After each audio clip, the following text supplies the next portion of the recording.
is authorized to declare a recess of the committee, and all members will have 5 days to submit statements, extraneous material, and questions for the record, subject to the length limitation in the rules. To insert something into the record, please have your staff email the previously circulated address or contact full committee staff. As a reminder to members, staff, and others physically present in this room, per guidance, masks must be worn at all times during today's proceedings, except when a member is speaking in a microphone. Please also sanitize your seating area. The chair views these measures as a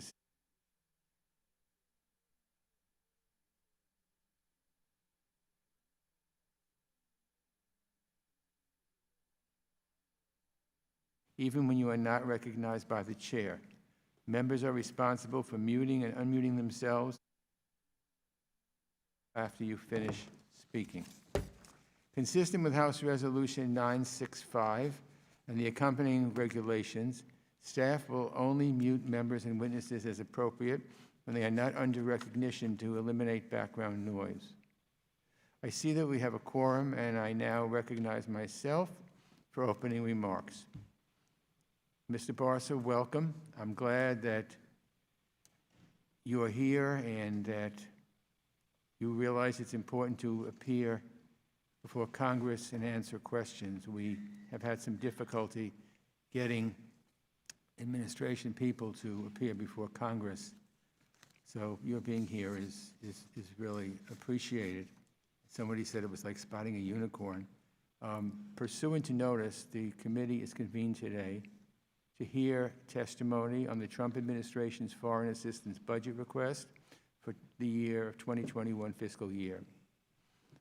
Your predecessor, Administrator Green, and I didn't agree on everything, but he did a good and serious job, and I know that he did value the importance of foreign assistance as a tool of American foreign policy. I really think he was terrific. But whatever Mr. Green personally felt, it certainly didn't align with the administration's views, which we've seen again and again in the budgets the administration has sent up to Congress. A budget request is a lot more than members on a page. It's a statement of values and priorities, and the administration's values and priorities say that we should cut our international affairs budget by roughly a quarter, that we should cut funding for global health, that we should cut food aid, that we should cut democracy assistance. Frankly, it's almost what we've come to expect. And after 3.5 exhausting years, we've all heard the administration's message loud and clear. And the message seems to be, we don't care. We don't care about the good that our development efforts do all around the world. We don't care about the people and communities that benefit from this work. We don't care about the harm done to American leadership when we pull back from the global stage. We don't care about the people who work at USAID, and we don't care about Congress, which has resoundingly rejected every budget that the White House has sent up, and which we will again. We get it. This starts at the top, and we all understand the president. One of the reasons I think foreign assistance is so important is that it's a reflection of our country's compassion and generosity, the character of America that's at the heart of our foreign policy when we're at our best. Apparently, the president doesn't think that way. He doesn't look back on things like Lend-Lease, the Marshall Plan, the Berlin Airlift, or PEPFAR as the hallmarks of strong global leadership.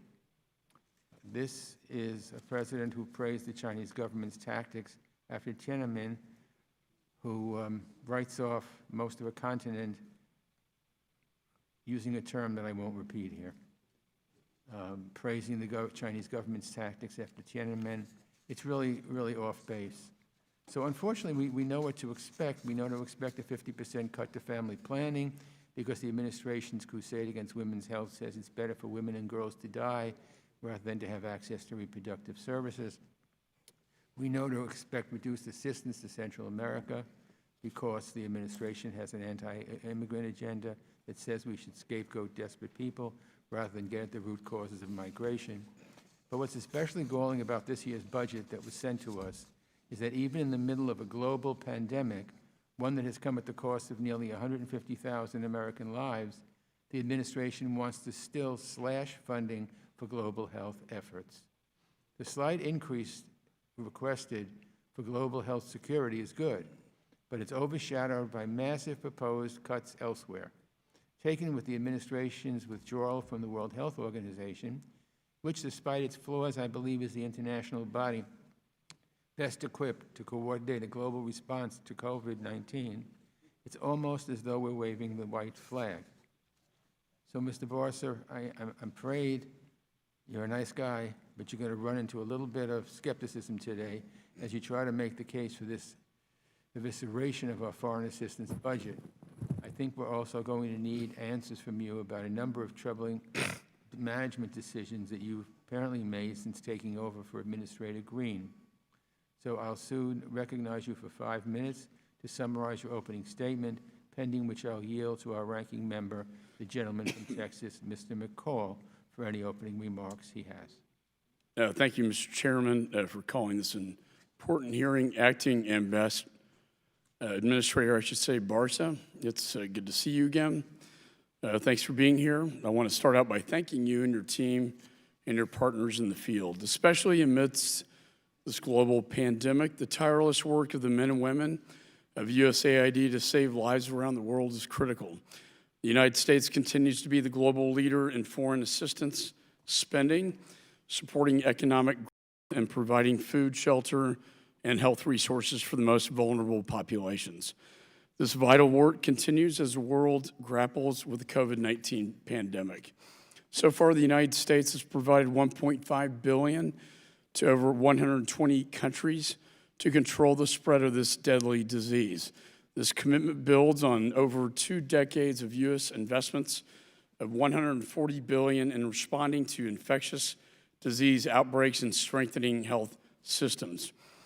President's FY21 USAID request appropriately prioritizes funding to key policy priorities. This includes implementation of the administration's Indo-Pacific strategy, resources to counter malign activity and disinformation campaigns of China, Russia, and Iran, support for our allies and our partners in the Middle East, support for interim President Guaido and democracy in Venezuela, as well as countries supporting Venezuelan refugees. Prioritizes funding for the United States International Development Finance Corporation, which provides a critical alternative to China's predatory lending to developing countries. And it also advances WGDP initiative to promote women's empowerment and economic opportunity, which I strongly support. Unfortunately, the request also cuts key global health and humanitarian assistance resources. Globally, almost 80 million people are currently displaced around the world. That number is expected to rise because of COVID. The World Food Program is estimating that 270 million people will need urgent food assistance due to COVID-19, and 82% increase from last year. And COVID-19 is already erasing hard-fought gains to reduce extreme poverty and combat HIV, AIDS, malaria, and other infectious diseases. As expected, authoritarian regimes and terrorist organizations are looking to exploit this chaos for strategic gain, such as in areas like the Sahel. So as the disease spreads in the Middle East, Latin America, and across Africa, existing economic hardships, political challenges, and humanitarian emergencies will worsen. In other words, it is now not the time to cut this key aid. I'm deeply concerned the impacts of COVID-19 will push more fragile states into conflict. Our assistance must prioritize prevention and further destabilization, in addition to the long-term impacts, including on education, systems, food security, and vaccine distribution. This global pandemic continues to spread, and the work that we do overseas makes us safer here at home. And as I've said before, successful diplomacy and development is cost-effective. Fully funding our foreign assistance programs will ultimately save taxpayer dollars. With today's growing fiscal challenges, we must double our efforts to ensure that every dollar spent is strategic in advancing U.S. interest. So I look forward to hearing from how our assistance will be used to push back on China's malign influence and mitigate the impacts of COVID-19 and ensure continued U.S. leadership around the world. With that, Mr. Chairman, I yield back. Thank you. Thank you. I thank my friend. I agree with his testimony, and I think it's very important, the points that were made by both the chairman and the ranking member. So, a witness this morning, Mr. Barsa, John Barsa, the acting administrator of the United States Agency for International Development. Mr. Barsa, we're happy to have you here, and you're recognized for 5 minutes.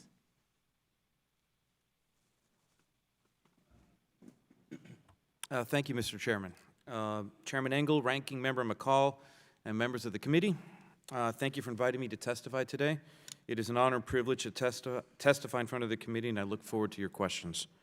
I'd also like to thank you for your bipartisan support, which has allowed the U.S. Agency for International Development, USAID, to mount a robust response to the unprecedented COVID-19 pandemic that has touched nearly every person around the world, both at home and overseas.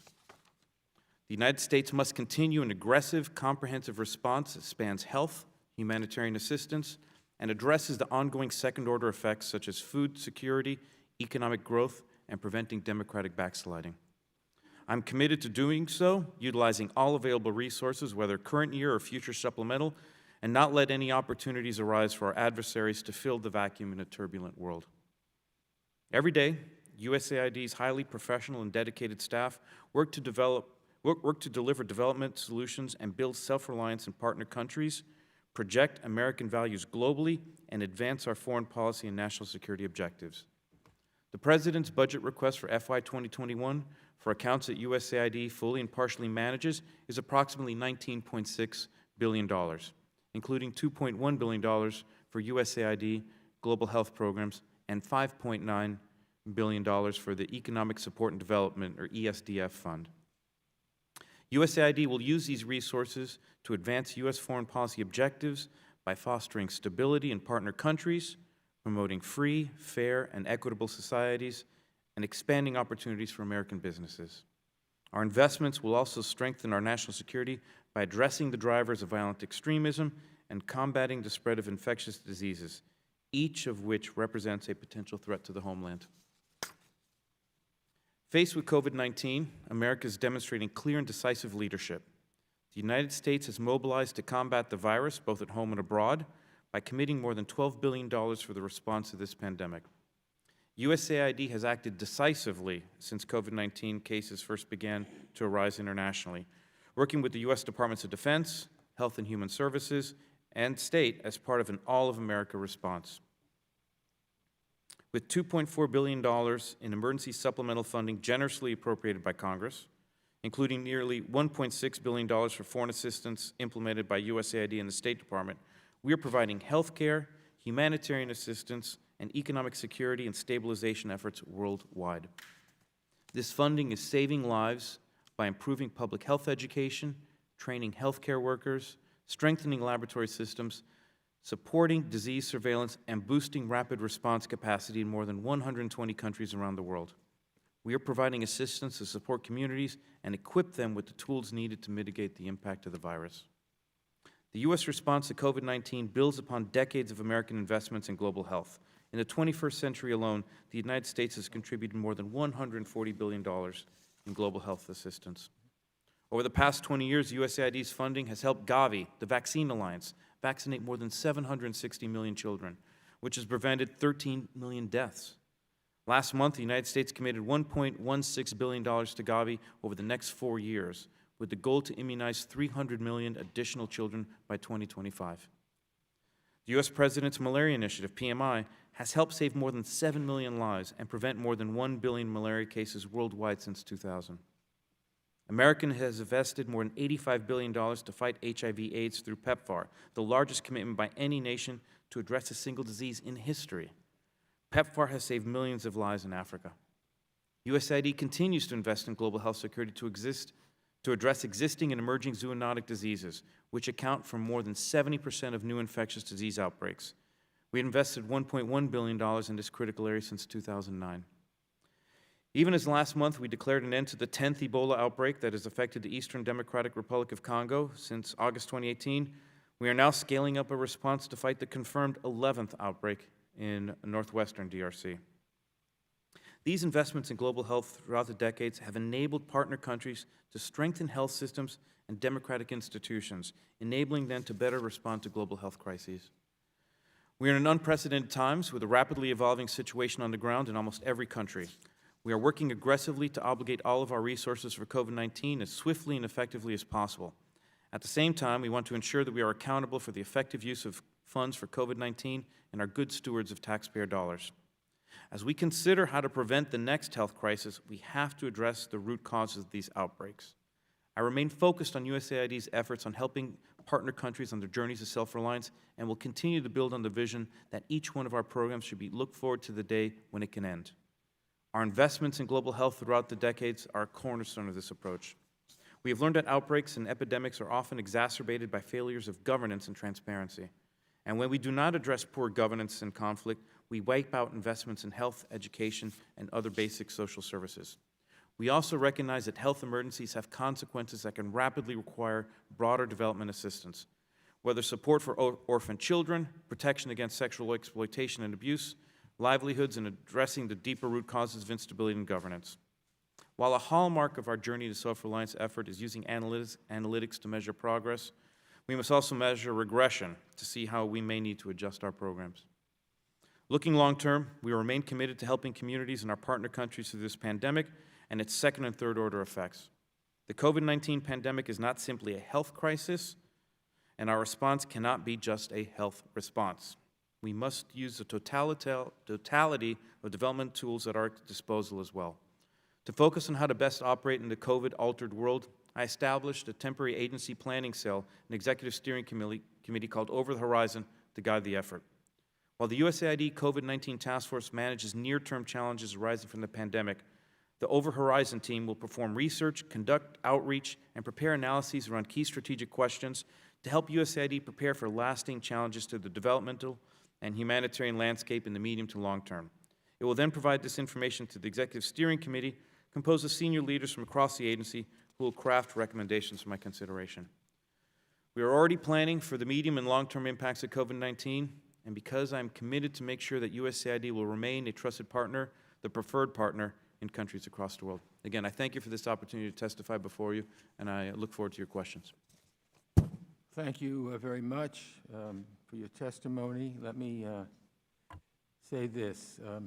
Over the past several years, this administration has attempted several rescissions and other methods of slowing down or stopping foreign assistance spending. As a result, we've seen funding obligated in fits and starts with a scramble at the end of the fiscal year. We saw this again with the slow disbursement of the COVID supplemental funding, hampered by policy indecision and extra layers of bureaucracy. The Foreign Affairs Committee has strongly objected to these tactics in the past and fully expects the resources provided by Congress to be fully utilized in the manner for which they were provided. So, Mr. Barsa, let me ask you this. How much of USAID's expiring funds have been obligated to date?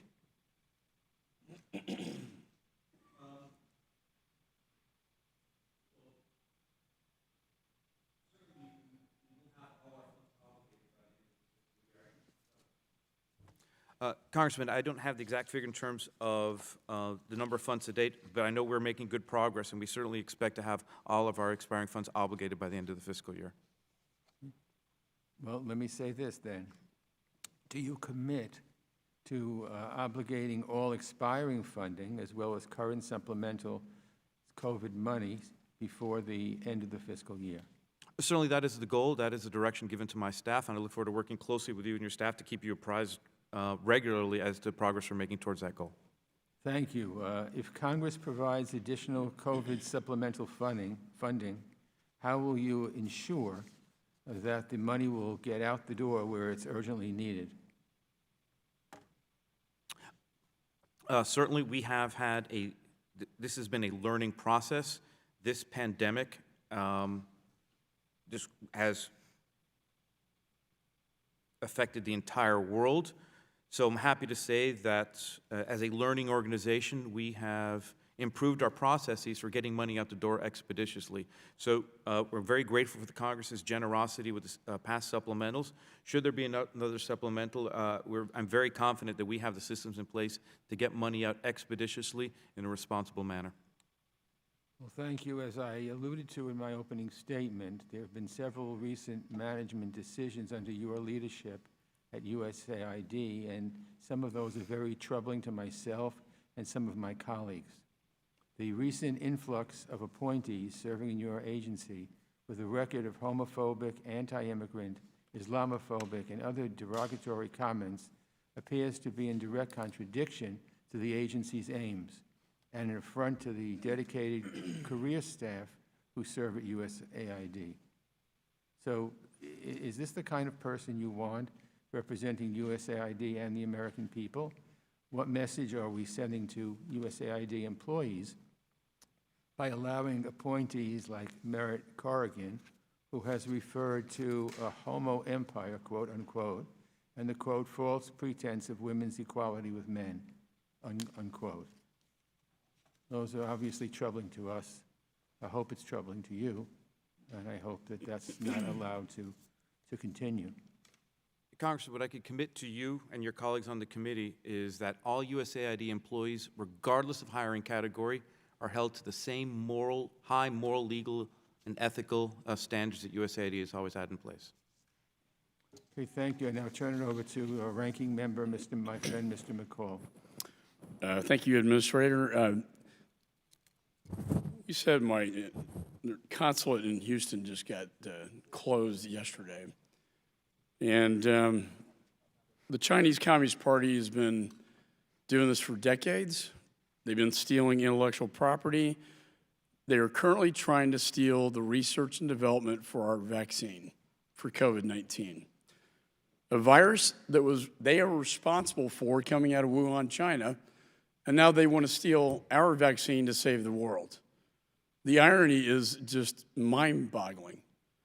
They are a force to be reckoned with. And I think if anything comes out of this experience, this Twilight Zone experience that we're going through, it is the people are waking up to who the Chinese Communist Party are and what they had done to the world and what they have done to us for the last 2 decades. Now, your agency has a role in this. I want to commend my dear friend, I wish he was staying with us, Mr. Yoho, for his probably one of the best bills ever passed out of this committee, the BUILD Act. And the Development Finance Corporation, which is going to be our key to defeating the Chinese Communist Party in its Belt and Road Initiative in developing nations.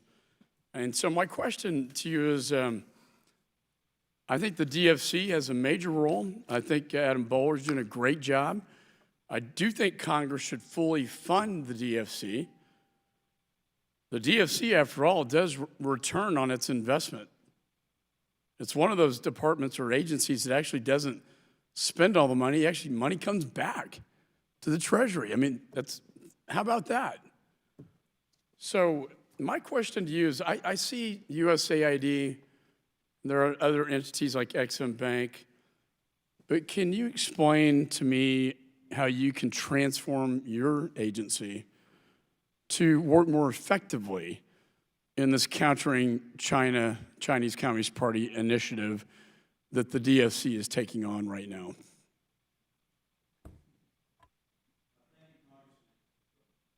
Hello? Okay. Yeah. Thank you, Congressman. Certainly all of us, when we come to whatever positions we have, we bring our previous experiences. So certainly I came to USAID from the Department of Homeland Security, where I certainly had plenty of exposure to malicious, malevolent Chinese intent in any number of spheres. So coming over to USAID, initially heading up the Latin American Caribbean Bureau, I certainly saw firsthand how the Chinese were trying to exert their influence with debt diplomacy, onerous deals where they're taking advantage. So their businesses, I mean, there can't be a greater contrast in terms of our development roles. We have what is sincerely a construct called a journey to self-reliance, where we help countries stand up on their own with their economies, democracy, and their systems, what the Chinese model of development couldn't be more of an opposite. We seek to emphasize free, open, enterprise-driven development to build resilient market economies founded on democratic principles and good government. Certainly, the Chinese, their efforts to undermine sovereignty, leading to unsustainable debt or forfeiture of strategic resources and assets, it couldn't be further from the truth. So I agree with you. The BUILD Act has been an incredible piece of legislation. I want to thank you all for your support of that. Adam Bowler and I, Adam, of course, leading the DFC, he and I communicate regularly. As you all know, I sit on the board of DFC. So one of the things Adam and I have been able to do is ensure that we have communications at all levels between USAID and the DFC. So not only is there communication at the leadership level in Washington, D.C., and more importantly, in the field. We're working closely together. So USAID staff in the missions, in the field, are uniquely positioned to be able to find potential deals, potential private sector partners. By having that close coordination communication with the DFC, we're able to bring these potential deals and opportunities to the DFC's attention. Well, they can come in and help finance the deals. So I'm happy to say that the relationship between USAID and DFC is very strong, and looking forward to continued cooperation in years to come. So, sorry, you have a question? No, go ahead. No, as I say, one of the best ways to counter China is to continue to do what we do. We have no better development model. Our efforts to help countries stand up on their own on journey self-reliance is vastly different from the Chinese model. So we're very proud to provide this alternative to countries, and we're very proud of our work countering China. We'll continue to do so. Well, let me thank you for that, and thank you for your service at the Department of Homeland Security, and also, it's exactly what I wanted to hear. I mean, working together, coordinating together, there's a lot of overlap between these two entities, I think. Right. And the more you can coordinate and work together, not just to provide foreign assistance and humanitarian, which is vitally important for the nation and the world, but also in this very important foreign policy that we're embarking on to counter this malign behavior from the Chinese Communist Party. So, sir, let me just say thank you for that, and I look forward to following up with you. I yield back. Thank you. Mr. Barsa, I hope you take back some of the criticisms and problems that we have with what was submitted. I hope you take it back, and I hope we can have productive discussions on how to improve it.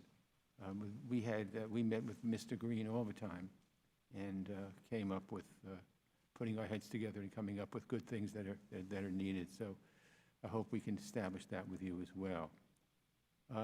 I will now recognize members for questions under the 5-minute rule. Under House rules, all time yielded is for the purpose of questioning the witness, sorry. Because of the hybrid format of this hearing, I will recognize members by committee seniority, alternating between Democrats and Republicans. If you miss your turn, please let our staff know, and we will come back to you.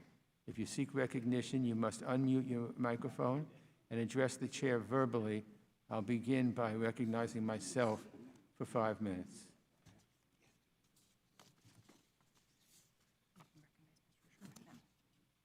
Oh, okay. We'll go to Mr. Sherman. Thank you. Listening to the first 3 speakers, it's surprising to see the administration cutting our foreign assistance budget. I think the chairman and the ranking member were eloquent as to why we need to expand what we spend to help the developing world.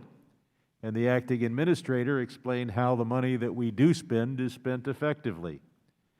Yet the administration seems hell-bent on cutting this aid at a time of pandemic, which is taking lives around the world, and at a time when the disruption caused by the pandemic is leading to hunger, food insecurity, and death. And at a time when this cutback is going to increase the influence of our geopolitical rival. The particular cut that is being suggested is a 35% cut from what we appropriated last year. Down to 627 is what the administration suggests, rather than the 9.5 billion we actually appropriated. And this continues a trend. It would put our aid at less than 0.1% of our GDP at a time when there's general acceptance in the international community that nations should strive to spend 0.7%, and many countries are above that, and when the average for wealthy nations is 0.4%. So I wonder if the acting administrator can explain how would you explain to our men and women in uniform that they may be deployed, they may die in future crises that could have been avoided with expenditures far lower than what we spend in defense and war? How do we explain this administration's cuts? Congressman, as you know, the budget you have before you today was developed over a long period of time, certainly started out long before the onset of the global pandemic. So, and as you're aware, certainly I was... If I can interrupt you then. Certainly. Then since the pandemic has arrived and Democrats have proposed substantial additional assistance in the supplemental appropriations bill, are you a strong advocate for that supplemental appropriation, knowing that the original budget that you put together was before the pandemic? Certainly, we're in touch with OMB and State Department on a daily basis. How much should we have in supplemental appropriations for international development aid and assistance? OMB and the White House are fully apprised of the challenges we're seeing on a day-to-day basis. I need a number. I don't have a number for you, sir. That number you seek is part of a larger deliberation with OMB and the White House. It's part of a much larger package. Can I count on you in the administration to advocate for a robust number? You could absolutely count on me to advocate for what I believe are our needs. In May, our colleague Ami Bera introduced, many of us co-sponsored, the bill to participate in the Coalition for Epidemic Preparedness and Innovations, CEPI, an alliance of countries and private partners whose mission it is to finance and coordinate the development of vaccines for high priority. The administration has talked of discontinuing the PREDICT2 program and moving to something else that seems ill-defined. Do you support CIPI? Do we continue PREDICT2? And if we're not conducting PREDICT2, what's the successor program? Okay, regarding CEPI, we certainly recognize there's an opportunity to leverage Coalition for Epidemic Preparedness Innovation, CEPI, their mandate to develop vaccines. Their goals certainly align with the objectives USAID's Global Health Security Program to prevent the amplification and spread of emerging threats. So we're currently looking at potential partnership with CEPI. I have nothing to announce today, but we are having internal discussions about possible partnerships with them. Regarding the PREDICT project, the PREDICT project had a normal lifespan to it. So it was extended past its normal termination date. So what we have is a follow-on project called Stop Spillover, which is a natural follow-on to that. Okay, so you do have a successor program. I do want to ask, your predecessor stated on the record the USAID is committed to the clearance of landmines and unexploded ordnance in Artsakh or Nagorno-Karabakh. Do you continue that dedication? Oh, certainly, Mark Green and your predecessor's dedication was well-founded. We're happy to have received reports that we've almost had diminishing returns in terms of huge success rates in terms of the amount of work that's been cleared to date. We still need to finish the job. I yield back. Thank you. Mr. Smith. Thank you very much, Mr. Chairman. Mr. Barsa, thank you, Administrator Barsa, for your testimony. Thank you for the work you're doing on COVID-19. You know, Congress in a bipartisan way came together and provided substantial new money to combat this insidious disease. You know, my own state of New Jersey certainly has had its disproportionality in terms of deaths and sickness. Half of all of those who have died in my state were in nursing homes. So hopefully there's some lessons learned there for all of us going forward. But again, thank you for your leadership on that. I'd like to bring up two issues. The first is the Ebola issue. I remember I chaired 4 hearings on the Ebola outbreak in Sierra Leone and Liberia. We all came together and we came up with significant amounts of money to combat that horrible manifestation of that disease. Likewise, that's happening again, and I know we've spent $342 million at USAID on the Ebola issue, and I want to thank you for that. And unlike Liberia and Sierra Leone, the DR Congo experience, there are now therapeutics. There's a vaccine that helps to protect our healthcare workers and, of course, other people. On June 25th, the Ministry of Health for DRC declared the end of the Ebola outbreak in eastern DRC. It's affected 3,470 confirmed cases, about 2,287 related deaths. But as you pointed out, there's a concern about a new outbreak. Maybe you could speak to that because vigilance obviously needs to be very robust. And again, thank you for the deployment. It's a story that has not been told by the media or anybody else, that there has been vaccinations. I remember we had the doctor from Samaritan's Purse, after he healed, having gone to Texas, come and testify at my hearing. He was one of the lucky ones who survived. So many others obviously succumbed to death. But all those lessons learned from that horrible experience have now been applied.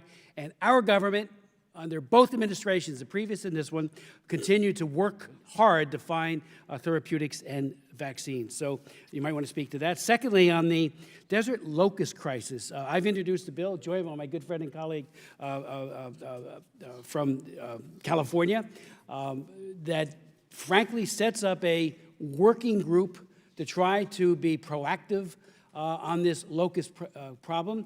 Obviously, it's Ms. Bass, who's our chairwoman. I'm the ranking member of the Africa Committee. We made it clear that we really want a more, a forward-thinking. This isn't the last time the potential of a crisis here exists. We're going to see it again and again.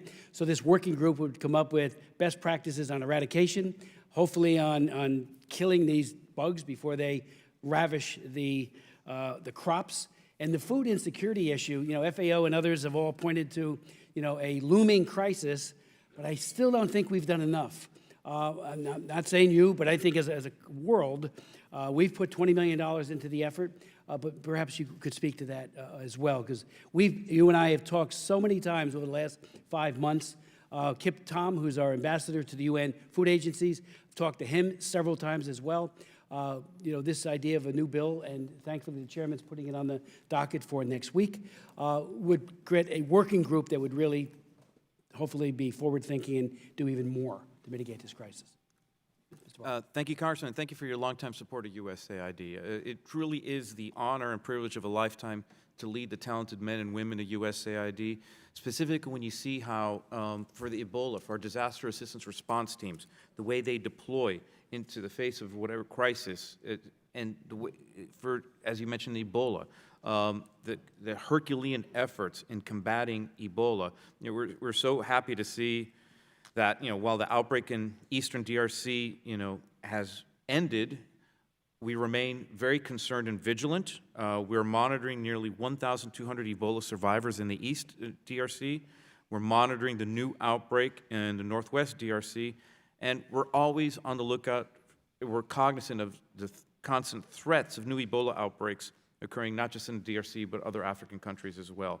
So one of the things we're able to do is, as the outbreak was coming to an end in the East, we're able to pivot resources and redeploy staff and equipment to deal with the outbreak. So watching the professionalism of the men and women who are able to do that, it's a great source of pride for me. And certainly I've learned a lot since becoming acting administrator at USAID, and part of what I've learned is the life cycle of a locust.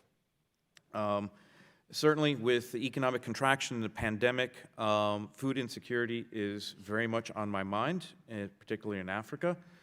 So one of the things I've learned, so certainly while aerial spraying is the preferred method to treat infestations, it has to occur in certain periods of the life cycle, after the locusts hatch, but before they grow wings. So what is key then is monitoring to ensure that the available aircraft with pesticides can deploy during that window. So it has been challenging to maintain monitoring with the pandemic and some rains that are occurring right now. But we are adding additional resources to the monitoring to ensure that our partners at the UN Food and Agriculture Organization, FAO, can deploy aircraft and pesticides to meet and get to the locusts during that crucial period when they're most vulnerable to eradication. Thank you so very much. Chairman? Thank you. Yeah. Okay, we're now going to call on Mr. Meeks, who is coming here. He's not here, but he's going to come to us. I'm here, though. I know. Can you hear me? All New Yorkers are always here. So, But thank you, Mr. Chairman. Let me first echo your concern about the appointment of Ms. Corrigan, given the record of statements, in my belief, bigoted comments that she's made, and there should not be any tolerance for that at USAID or anyone that is heading an agency such as that.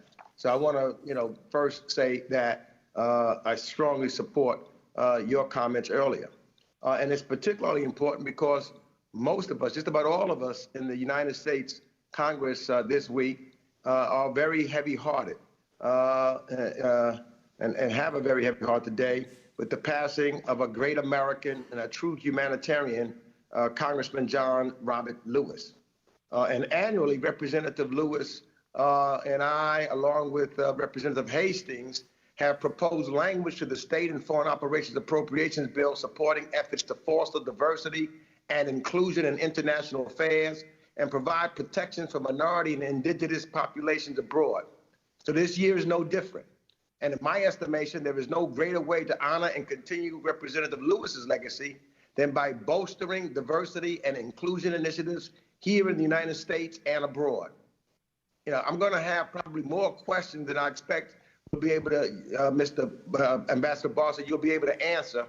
So I'm going to try to ask them quickly, but maybe before also afterwards, or I should say afterwards, you'll give me some answers in writing if I can't get to all of them. So let me also say that I want to reflect to the record that I believe that the administration's requested budget cuts to humanitarian accounts are the wrong thing to do morally, and it also absolutely sends the wrong message to the world. So my first question, Mr. Ambassador, is do you agree that upholding diversity and inclusion while allocating and distributing U.S. foreign assistance is in our national interest? Do you agree with that? microphone. I'm sorry. Yes, I very much value diversity and inclusion. Yes. So therefore, there should be accountability in that regards. And the first critical step to accountability on diversity and inclusion is tracking and reporting granular data as it relates to the companies, the organizations that USAID contracts with. So does USAID today capture self-reported data on the composition of the companies it contracts with as it relates to gender, race, ethnicity, or sexual orientation of shareholders, the board, and senior management? We certainly have the same high standards for diversity and inclusion, all the work. You're asking about the certainly mechanics and how we hold our partners accountable. I'm afraid I don't have that data with me, but I'm happy to respond to a question for the record or work with you and your staff afterwards. Very good. I'd like to see the data if you have it, if it's on record, so that we can see it and know what kind of, the number of African Americans that are on these various boards, et cetera, the diversity of the companies that you're working with, so that we see the transparency. And I would say that it would be a good idea that if you have this data, that it be published annually for transparency and for accountability. And I'd also like to work with you in regards to being committed to erasing the barriers for companies, including, Mexicans know that we're working together so that small and minority-owned and disadvantaged businesses, enterprises, and universities and non-governmental organizations currently encounter that many have come to me about encountering difficulties navigating the acquisitions and assistance process at USAID. So I'd love to work with you on that in the future. Time is running out quickly. Let me just run this right past you. I'm concerned. We often talk about providing alternative development solutions to Chinese loans in Africa. However, the Chinese have effectively mobilized billions in loans each year to strategically gain access to major ports, railways, and other vital infrastructure and markets in Africa. And we have the largest financial markets in the world. And I believe we can make deep inroads and have a greater impact in Africa by USAID. So I'd like to talk to you in regards to that. Also, I just want to bring to your attention and ask you about, the COVID pandemic has been devastating to livelihoods of hundreds of millions in Africa, as well as those of African descent. Likewise, as we talk about, Colombia, you know very well that I've been one of the co-chairs of the Colombia Caucus, and Colombia is one of our strongest allies in the Western Hemisphere. And I would hope that we would have a plan, and we were looking at, to make sure that African Colombians and indigenous community leaders we are protecting African Colombians and indigenous communities with USAID funds and assistance and efforts to protect these individuals. I see I'm out of time, so I yield back, but I look forward to talking to you. And if you can answer some of these questions in writing afterwards, or let's set up a meeting so that we can talk about some of these important issues. Thank you, Mr. Chairman. I yield back. Well, thank you, Mr. Meeks. I wonder if the witness would like to answer some of those questions. The witness would like to answer all the questions. Certainly, there was a lot of topics covered there. So, Congressman Meeks, certainly, as we've discussed before, as you may be aware and others may be aware, as a former staffer here in the House of Representatives, working for a former member here, I fully appreciate the role of Congress, not just appropriations and authorization, but oversight. So I certainly value, and I know intuitively, the best government is government where there is communication. So if I don't get to anything right now during my testimony, look forward to going back with QFRs and continued conversations at any point in time. So a lot of things are being touched on right there.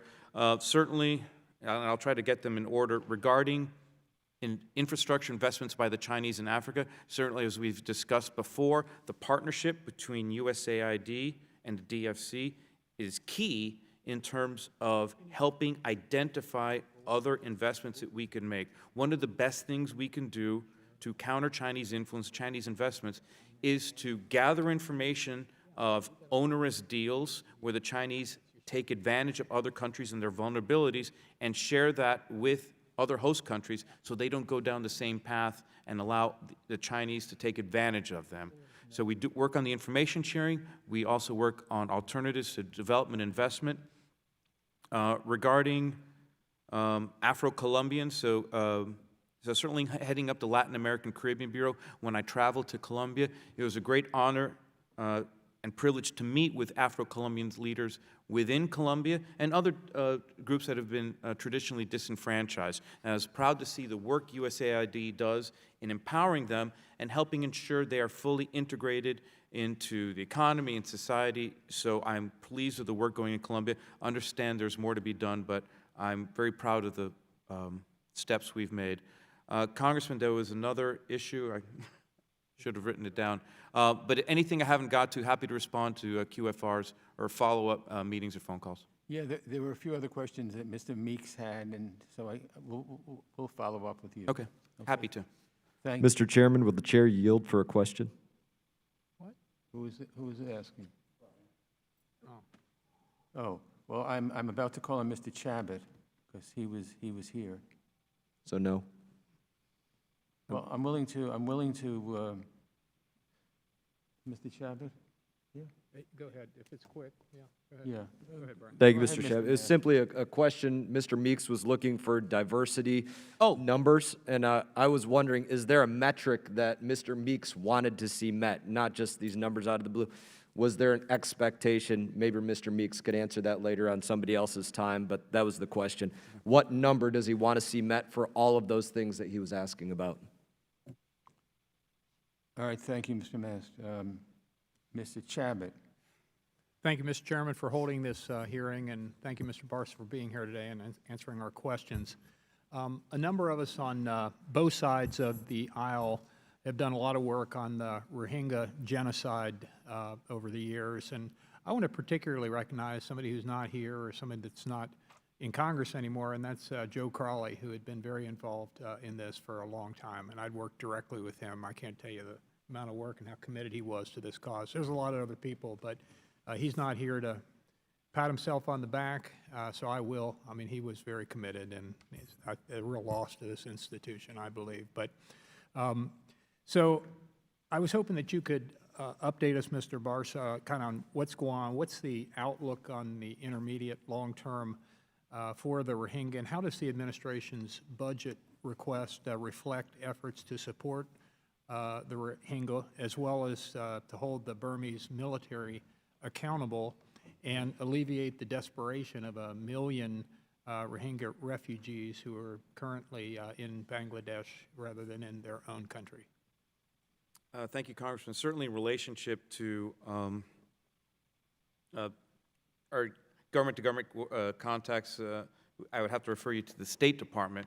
What I am proud to report, since August 2017, the United States has provided more than $951 million in emergency assistance to assist in the Rohingya.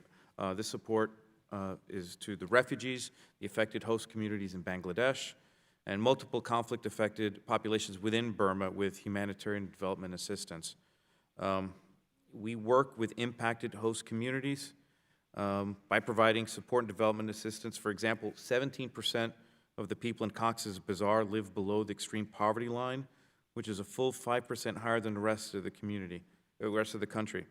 And we fully recognize that host communities have borne the socioeconomic brunt of the Rohingya refugee influx. So our efforts go into support not just the refugees themselves, but those host communities who are sheltering and give them space. So I wish I had an answer as to when this crisis would end, but we're doing what we can to support the Rohingya.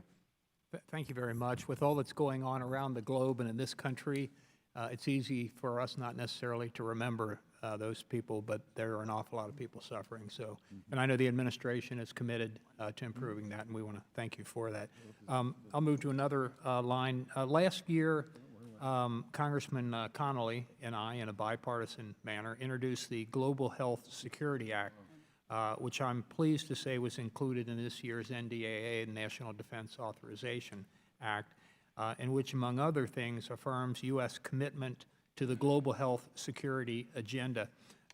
Could you discuss how investments made under the global health security agenda have helped member countries cope with the latest global health security crisis, COVID-19? Thank you, Congressman.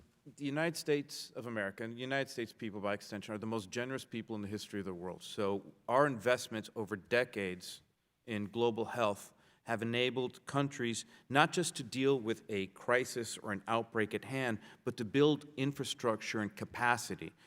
So we know, for example, clean water is an essential health service, and not all the countries have able to provide clean water to all the populations the way they should. So part of the larger health investments we make are things like access to wash, clean water and access to sanitation. So a country's ability to respond to the pandemic isn't just access availability to PPE. It is the infrastructure that has been developed with the assistance of USAID over decades to help with detection, with communications, with all manner of services. Healthcare responses are best built upon an existing infrastructure.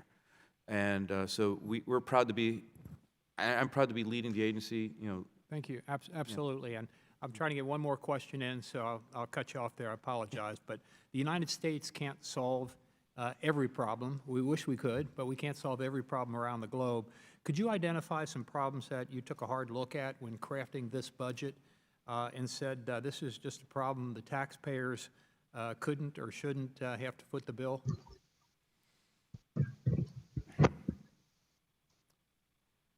I don't have a specific example, but certainly we realize that USAID can't do it alone, so I'm happy to report that I have had regular meetings with counterparts in the UK, Canada, to realize that a lot of developmental challenges are challenges that the developed world should tackle together. So while we are the most generous country in the history of the world, the most generous country now in development assistance, fully cognizant that not all the stress should be borne on our shoulders and that we should be working collaboratively with other countries. Thank you very much. Appreciate it. Yield back, Mr. Thank Chairman. you. Thank you, Mr. Shabbat. We now go to Mr. Deutsch of Florida, who is with us virtually. How's the weather down there? We're doing okay. Thank you, Mr. Chairman. And thanks, Acting Administrator Barsa, for your testimony. We appreciate you joining us for this important hearing. For nearly 60 years across both Democratic and Republican administrations, USAID has performed invaluable life-saving work around the world, from combating the spread of HIV/AIDS to providing access to safe water and family planning to investing in nutrition and education. And in an era of unprecedented humanitarian catastrophe, even before COVID-19, the dollars invested in U.S. foreign assistance helped make our country safer. And during the pandemic, the importance of USAID has only grown. The supplemental funding for USAID's humanitarian accounts is a critical tool in the global pandemic response. As chairman of the Middle East Subcommittee, I know how critical our aid is to Middle East and North Africa, where over $150 million provided to MENA countries supports pandemic response as well as vulnerable refugee populations. But there's more work to do, and now more than ever, reckless cuts to U.S. foreign assistance only undermine U.S. national security and global stability. USAID's importance and the importance of U.S. foreign assistance, particularly as we're seeking now for global health, is an issue of bipartisan agreement, and all of us on this committee, including my friends across the aisle, have rejected and will continue to reject cuts to USAID's budget that politicize the agency's work, undermine its effectiveness, and threaten global and U.S. national security. And Acting Administrator, the bipartisanship is why I must join my colleagues in expressing deep concerns about recent appointments at the agency. For the president to knowingly appoint people with a history of derogatory comments about refugees, LGBTQ people, and women, which also deeply contradicts USAID's mission, actually undermines the important efforts of USAID around the world. Their past statements call into question their ability to effectively lead this important agency and its dedicated workforce. And I am not so inclined, Acting Administrator Barsa, to share your full confidence in these appointees. And I would urge you to reconsider your support for their appointments. Now, my remaining time, I'd like to ask about the region that I focus much of my time on, and in particular, the West Bank. In August 2018, the administration announced a freeze on all assistance to the Palestinians in the West Bank and Gaza, subject to a White House review. At the end of 2019, Congress passed a law that I authored with Mr. Wilson to help remove legal barriers and restore Palestinian assistance. The assistance, as you know, provides funding to things like hospitals in East Jerusalem, Israeli-Palestinian coexistence programs. It fosters stability, which benefits and strengthens the security of both Palestinians and Israelis, and it furthers the prospects for peace. But since the bill passed, the administration has continued its effective freeze. The USAID mission to the Palestinians is effectively closed, except for a few staff members who work on regional programming. In April, the U.S. provided $5 million in international disaster assistance funds to help meet the challenges of COVID-19 in the West Bank. And Congress approved $75 million in economic support funds in a bipartisan way, subject to all existing laws and conditions in FY20 that the administration has not yet spent. And on July 9th, the House Appropriations Committee passed a bill providing $225 million for development and humanitarian assistance in the West Bank and Gaza. Can you tell us, Acting Administrator Barsa, What is the status of the administration's review of Palestinian assistance, and will it be completed in time to program the $225 million that the House recently appropriated? Congressman, thank you for your question. Thank you for your longstanding support of USAID, and thank you for your efforts of passing ATCA. So I wish I had an answer telling you that the interagency deliberations have completed, but discussions on how best to implement ATCA are still taking place at the interagency level, and I look forward to working with you and your staff once I have something to report on the implementation. But it is currently being reviewed to find how best we can move forward. I appreciate that, Acting Administrator Barsa. Can you provide some light into what that interagency process looks like?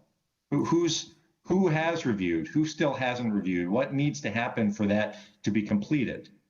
Unfortunately, I don't have the details. Certainly, as any major policy, there are many actors who need to be consulted with, but these internal deliberations are still ongoing, and I really I share your hope that these deliberations can finish shortly so we can report back to you on how we're moving forward. I appreciate that. Are you a part of those deliberations? My staff is, yes, certainly. Okay, so, and presumably they report back to you. Can you share with us who else is part of that process? It's just been ongoing for a long time, and certainly it feels like it's being dragged along. Who else is participating in those? I'm afraid I can't comment on those internal deliberations, sir. But I share your desire that the internal deliberations do conclude rapidly so we can move forward, which is the intent of Congress. I fully understand and appreciate that. I appreciate that.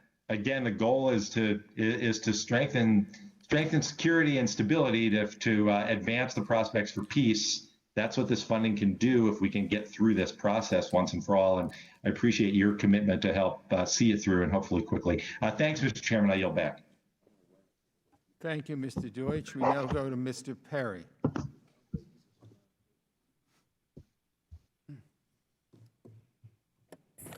Well, thank you, Mr. Chairman. And thank you, Mr. Barsa. Appreciate you being here. Administrator, you said earlier this year that the USAID should not be doing and does not do works untethered from national security. I think, is that right? Yes, sir. Sound about familiar? Okay. Is it your assessment that the state and foreign appropriations bill under consideration pursues agenda items that engage in works untethered from national security policy currently?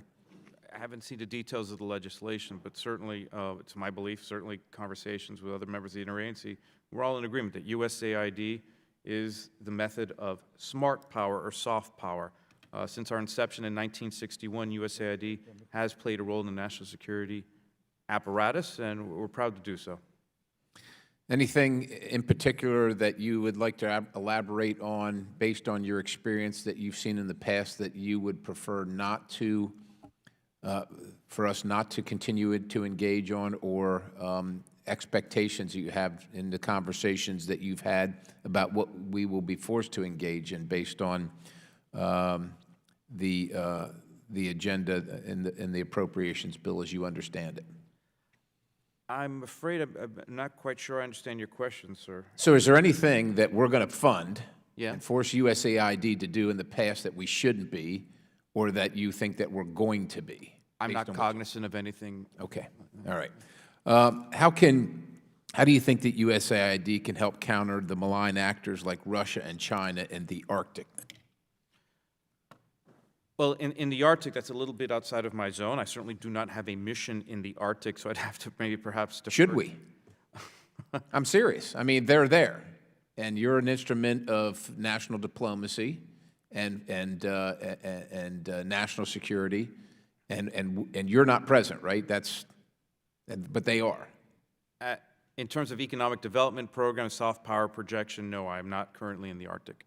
And we shouldn't be, as far as you're concerned. Well, we're certainly looking at always opportunities. For example, in Greenland, we're part to be proud of the stand-up of the mission there. We're certainly looking for opportunities. We have no commitment yet on programming in Greenland, but we're certainly looking at ways where we can build our expertise to help out there if need be. Okay, and is China and Russia also pursuing opportunities in that location and others adjacent? In terms of their activities in the Arctic, I'd have to refer you to state or DOD. Okay. What do you think that there are some of the more successful tactics in pushing back against the Belt and Road Initiative, both on the state and local level from your agencies or your directorate's standpoint?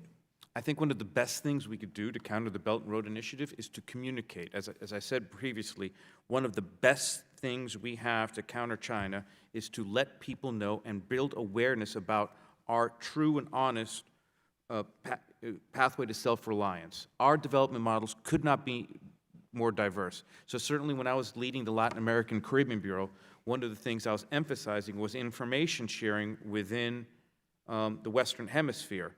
So if there was an attempt by the Chinese to engage in a country, whispering sweet nothings in their ear, trying to lead them down the path to lead to debt diplomacy or onerous deals favoring Chinese companies, one of the things where I was trying to emphasize then, and I'm emphasizing now, is the ability to communicate, to have my teams, my missions in the field, share information of Chinese past practices. Because once other countries realize the pattern of behavior by the Chinese, the information becomes more clear. Then when the United States, through our programming, our work with the DFC, we can provide alternatives, then it's much easier. So the best thing we have to counter Chinese influence is to be honest and open and tell people what they are.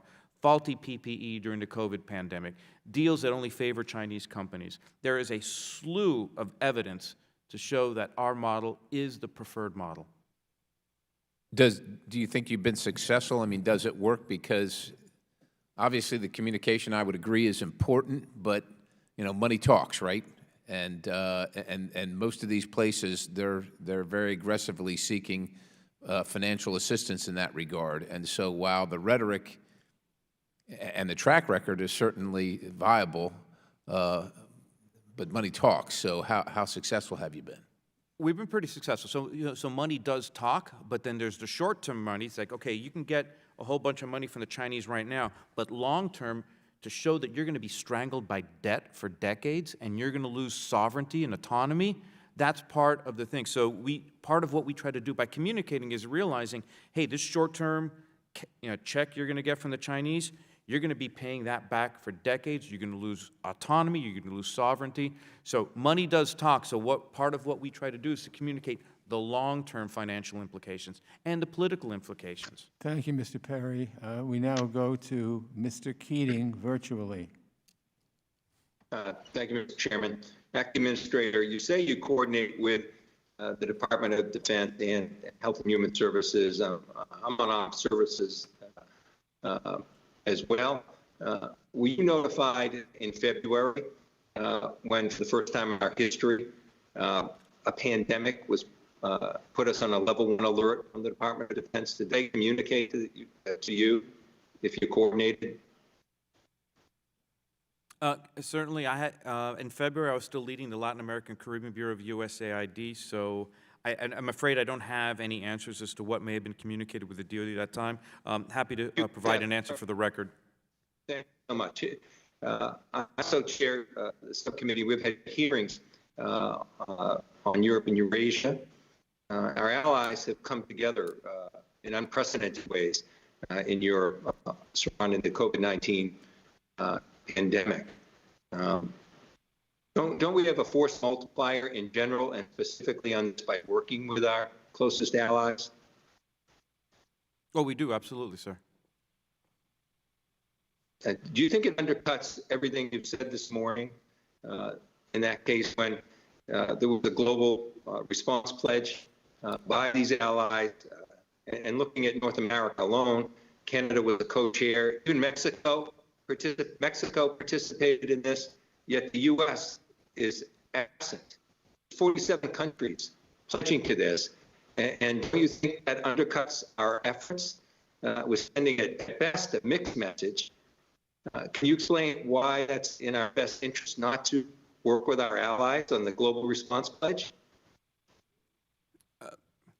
Regarding the specifics of that pledge, I really can't comment on that. But what I can tell you is, Acting Administrator, they've raised over $18 billion together on this, but the U.S. is absent. in terms of the actual interaction, I would have to get back with you on details. But what I can tell you, I am in regular contact with my counterparts in the developed world, the UK, Canada, and other contact group countries. So we are in Well, contact coordination. is one thing. We just said, sorry, my time is limited, Acting Administrator, but we just said money matters. So, you know, it's nice to be in contact. Look at Mexico is involved in this. 47 countries are involved, and we're absent. It just strikes me as we're making a statement and a contradictory one to everything you said. Well, Congressman, I'm afraid I'm sorry. We may have some connectivity issues. In terms of the larger principle of coordinating with other donor countries, that is very important, and we certainly do that. I can't really comment. I'm happy to get back to you in terms of that specific argument. But just because we coordinate internationally doesn't mean that every venue. Coordination happens in a variety of different ways. Okay. But this is such a pronounced one. It's a global pledge. And this is a no-brainer for the U.S. And we're not there. So I really think it's sending some kind of message to our closest allies that undercuts everything you're working for in USAID. And I find it just not only contradictory, but mind-boggling that we're not part of this. In any case, I just question too, when we're pulling out of the WHO, does not that hurt our ability to work along the same lines you're saying? I agree, and you'll never get a better support of USAID than I am. And this is something that's bipartisan on the committee. But when you're doing these other major actions being taken, you can't see how that undercuts your mission? Congressman, thank you for your long-term support for USAID. We are very grateful for that. Just a little bit of context on the World Health Organization. So last year, the World Health Organization received 4% of overall U.S. funding on global health issues. 96% of our funds went to organizations or activities outside of the World Health Organization. So, and since a decision was made to withdraw, we've been actively looking for alternative partners. Our commitment to global health remains strong. We will not be retreating from any corner of the world stage when it comes to global health Okay, matters. thank you. We're going to have to leave it at that. But I've got 10 seconds left. If you're looking for things, how about the global pledge, global response? It's there, right in our face. I yield back. Thank you, Mr. Keating. Mr. Wilson. Thank you very much, Chairman Elliott Engel, and we appreciate your strong and long-time bipartisan efforts on behalf of our country. I'm also grateful, Administrator Barsa, that you're here. Your prior service as a congressional staffer, you worked with a superstar, Lincoln Diaz-Balart, so I know you're well-trained. And indeed, with our colleagues, Congressman Deutsch and Keating, I have a great appreciation of what USAID has achieved around the world. And you should, correctly as you have, pointed out we're the most generous nation in the history of the world. And in line with that, with the Wuhan virus global pandemic, it's exacerbating the existing humanitarian crises around the world, including, as the World Food Program has estimated, that there will be an 82% increase in people needing food assistance as a result of the pandemic. How is USAID prioritizing food security to respond to this? Thank you, Congressman. And yes, it was an honor to serve under Lincoln Diaz-Balart as well. I'm certainly grateful for that in my life. My first full day as acting administrator USAID was on April 13th. On that day, I sent out a video to the entire USAID workforce laying out my 3 priorities. Priority 1 was the physical and emotional well-being of staff. Priority number 2 was continuing our important operations around the world. And priority number 3 was thinking through the second and third order effects of the pandemic. It was clear to me as I assumed the reins of my current position that the secondary, tertiary effects of the pandemic, its effect on fragile societies, economies, and democracies, where things are going to be with us for a while. Understanding this, seeing this coming down, I set up a planning cell within USAID. We're calling it the Over the Horizon Task Force. Part of the goal of this task force was to break outside of silos and think collectively about the challenges that USAID is going to be faced with, not just in the next 3 months or 6 months, but next 3, 6, 5, 10 years down the road. So food insecurity is certainly one of those challenges. As we've seen, we have economic contraction throughout the world, which has led to disruptions in supply chains, abilities for people to harvest food, get food to market. So we're very concerned about that. So our USAID partner, FuseNet, they forecast globally a 25% increase in the number of food insecure people in 46 vulnerable countries. So we're very much looking at, again, the secondary and third order effects of the pandemic. This Over the Horizon Task Force, their work should be completed by the end of the fiscal year, and the data they provide from this comprehensive view is going to inform not just our decision making at USAID, but it'll inform conversations with OMB, and the products of that analysis will be shared with you and your colleagues here to help inform your decision making as well. Additionally, I'm really encouraged to see our relationship with India developing. I was honored to be with President Trump and Prime Minister Modi in Houston, the largest welcome program in the history of the United States, to welcome a foreign head of state. To see the relationship and the positive development that Prime Minister Modi's achieved, the world's largest democracy, America, the oldest democracy. What is our relationship now with India? I think it's a wonderful success story because our relationship has evolved from a traditional donor-recipient relationship to a peer-to-peer relationship. We're actually, right now, we're proposing a U.S.-India Development Foundation where we would help India mobilize their own resources to address the country's most serious developmental challenges, looking to use innovative finance tools. So that peer-to-peer relationship we have, there's something we're extremely proud of, and we look forward to working with them. And then another issue that has to be addressed is human trafficking. And so what are you proposing to address this? Well, again, similar to food insecurity, I'm concerned about human trafficking as well, because certainly, again, during this COVID-affected world, we're seeing malign actors, not just at the state level, but criminal elements as well, trying to take advantage of the situation. So all of our programming has historically had an aspect of countering human trafficking, trying to give light to it, trying to give capacity building and reporting and whatnot. So again, just like food insecurity, I'm afraid on the human trafficking front, we may be seeing increases. I don't have the data in front of me right now, but my gut tells me that we need to be more on the lookout for that, and that's certainly the message I'm putting out to our missions. Well, we're grateful for your service. Thank you, Mr. Chairman. Thank you, sir. Thank you, Mr. Wilson. We now go to Mr. Barra. Thank you, Mr. Chairman. When I think about, one of the best investments that we've made, post-World War II, it really has been the aid and development plan. If you think about the history of what we've been able to accomplish in the last 75 years, the Marshall Plan, probably the most successful aid and development plan ever in the history of the world. Rebuilding Japan, stepping up and taking Korea from one of the poorest nations in the world 40 years ago to this remarkable developed economy. And, Acting Administrator, you talked about PEPFAR and the millions of lives that investment has saved. That's a testimony to the real impact of aid and development around the world, but also to the men and women that serve us, are partnering and implementing agencies and NGOs, and I thank them for the work that they do every day. We face this unprecedented challenge, probably the biggest global challenge since World War II in the global pandemic, COVID-19. And Mr. Keating alluded to this a little bit, and Mr. Sherman also talked about the legislation to authorize CEPI that Congressman Yoho and myself have introduced, the SAFE Act, Securing America from Epidemics. We think this is a smart piece of legislation, and authorizing and funding CEPI would be incredibly helpful.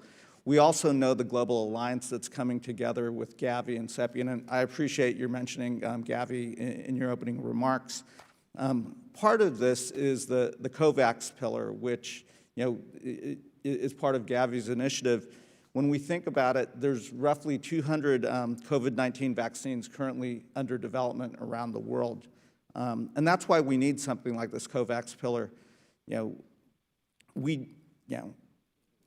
We may need more than one vaccine to beat this virus. We don't know which country is going to develop that vaccine, but we do know if we all work together at a global level, if, for instance, the United Kingdom comes up with the successful vaccine for seniors, the United States may come up with one that works better for kids.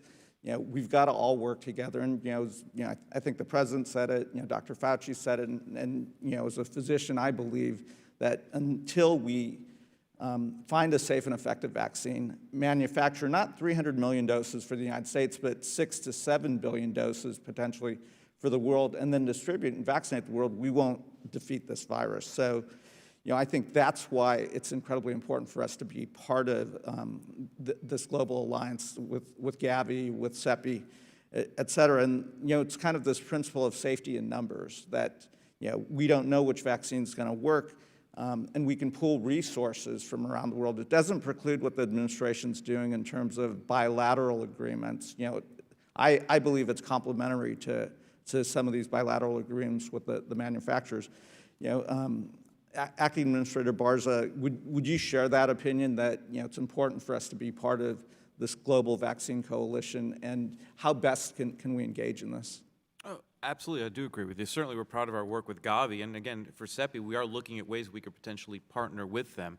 But one of the things I think it's worth reiterating is vaccines are just one portion of the response. The holistic response to not just this pandemic, but other healthcare emergencies. As again, I mentioned before, my belief in the importance of having access to water and sanitation services. So a response to a pandemic, while vaccines are important, the holistic approach that we have at USAID gets to the infrastructure, helping governments respond to the health crises. Oftentimes you'll see a health crisis and it follows a political border, because sometimes there are challenges in terms of governance, a government's ability to provide clean water, clean services, which is why our health accounts being fully integrated with the rest of our development portfolio, we feel is the best way to build capacity for governance to strengthen their health systems and response. But we certainly agree with the critical role vaccines have, should we have a vaccine. That is a portion of it. Access to clean water, any other things also are critical. So proud to have that integrated here in USAID. Great, and in my remaining time, a few members have brought up the Chinese approach. You've brought it up, the economic coercion, et cetera. We'll never have the resources as a single nation to necessarily combat the billions that China is able to do. You touched on multilateral coalitions of like-minded nations, and certainly when I've talked to the EU, our allies in Australia, et cetera, can you maybe give a quick example of some of the multilateral conversations that are taking place with regards to aid and development? We're certainly, similarly as I mentioned to the DFC, communications between organizations occurs at different levels. Certainly at the staff level, we're coordinating with the EU and others, and I have participated in contact meetings and virtually via Zoom with counterparts in the UK, Canada, and the rest of the development world. So we are discussing at different levels. Great. Thank you. Okay, we're going to have to go to Mr. Yoho. Thank you, Mr. Chairman, and I appreciate it. Mr. Barsa, thank you for being here.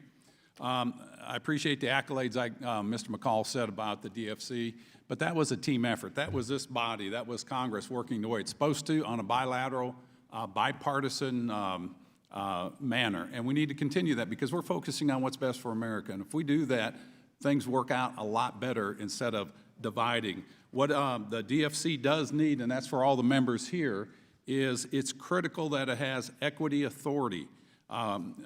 We put in $150 million that would run that, but only if it has equity authority. If not, we need $1 billion for that to work properly. And I know you know the numbers. You've talked with Adam Bowler, and it's imperative that when you're talking to the administration or members of the Appropriations Committee, your ex-boss, recommend to him and how important it is to have that. I want to move on, and I want to go into some things, and you know, I tend to be real blunt on things, and I know I offend some people sometimes. I know that's hard for people to understand, and I don't mean to. It's to call things out. And I heard Gregory Meeks talking about, and I got the utmost respect for Gregory Meeks, the diversity, hiring, and things like that, so that we have an array of all people involved. And I agree with that, 100%. But do you feel, or are you mandated by Congress that that is the role of you as the administrator for USAID, or should there be a separate GAO person to do that, or a special diversity inspector general? Real quickly, if you could answer that. Certainly, my time in and out of government for decades of service, certainly different, every organization has offices of civil rights or diversity. Certainly, I do believe in having the need for having a diverse and inclusive workforce, and to make sure that everyone has opportunities, not just in hiring, but in able to advance in terms of overall responsibilities and who should be in charge for the executive branch. Okay, and his question was, he wanted the numbers on that. We've had that mandate for a long period of time, right? Do you have any feeling it is not being fulfilled? I'm certainly cognizant that we can do better. So we recently had a GAO report that showed where USAID is doing better, and I embrace the report and look forward to committing to improve at USAID, certainly within my span of control, what I can do at USAID. And that's all you can do? Yes, sir. What I want you to do is, you've got people that monitor that stuff, that make sure that's done. Your job is to make the mission and get responses from the mission. As I look at what you do, I've got this pie chart, and I'm sure you've seen it. It's from CRS, July 17, 2020, and it talks about, you know, where the money goes in USAID. You know, 26% humanitarian, 32% health and population, 12%. But when it comes down to the things that really make a difference in a country, which is infrastructure development, and I know that kind of flows into DFC, there's only 3% that goes in that. We're talking about Ebola. I don't want to put you on the spot, but Ebola was discovered in the early 70s, about 74. The Canadians had a vaccine that was going through phase 1 trials, I think it was in 76 or 78, and it was tabled. Since the discovery of that virus, there's been a total of 12,950 people die from Ebola, total. All right, so we knew about it, we could have done something, and this is why it's important that the bill Ami Bear and I have co-sponsored for the authorization, the SAFE Act for CEPI is so critical that we get that through there, because what CEPI does, as you know, coordinates efforts between other nations to bring this together so that we're ahead of the next zoonotic. And it's important that we do that. I think your mission, and I don't want to tell you what your mission is, but you should triage any country we go into. And I hear this body wanting to ding a president because he's cutting budgets. You know, in medicine, with your eyes, there's myopia, there's hyperopia, and then there's another one called fecalopia. One is nearsighted, one is farsighted, and the other one is self-explanatory. We, as a body, if we don't focus 15 or 20 years from now where this country is going to go, you think this budget cut is bad today? Look at the pandemic. Look at the decrease in revenues. Look at the unemployment. And this body wants to ding a president. By God, it's time that we raise up our vision and we look down the road of where America is going, because China is killing us around the world. I shouldn't say killing. They're beating us around the world, and we can do better, and we need to do better. And it's people like you and your organization that if you focus on the mission, you're going to make a significant impact for generations to come, and if we don't, we'll be but a footnote in history. I yield back, and I'm sorry I didn't ask you a question. But we enjoyed it anyway, Mr. Yoho. Thank you, Mr. Chairman. Thank you. Next, we have Ms. Titus, virtually. Thank you, Mr. Chairman. And thank you to the administrator for being here. You know, I so admire the work of USAID. I've encountered parts of or members of your team of all around the country and places I've visited through the House Democracy Partnership. And I always think that you do so much with so little. And the soft power that you exhibit and you provide is such a big part of our diplomacy, and that keeps us from having to use military means. But I'm a little concerned with or not a little, I'm a lot concerned with some of the people that you have on your team, and you've defended them recently.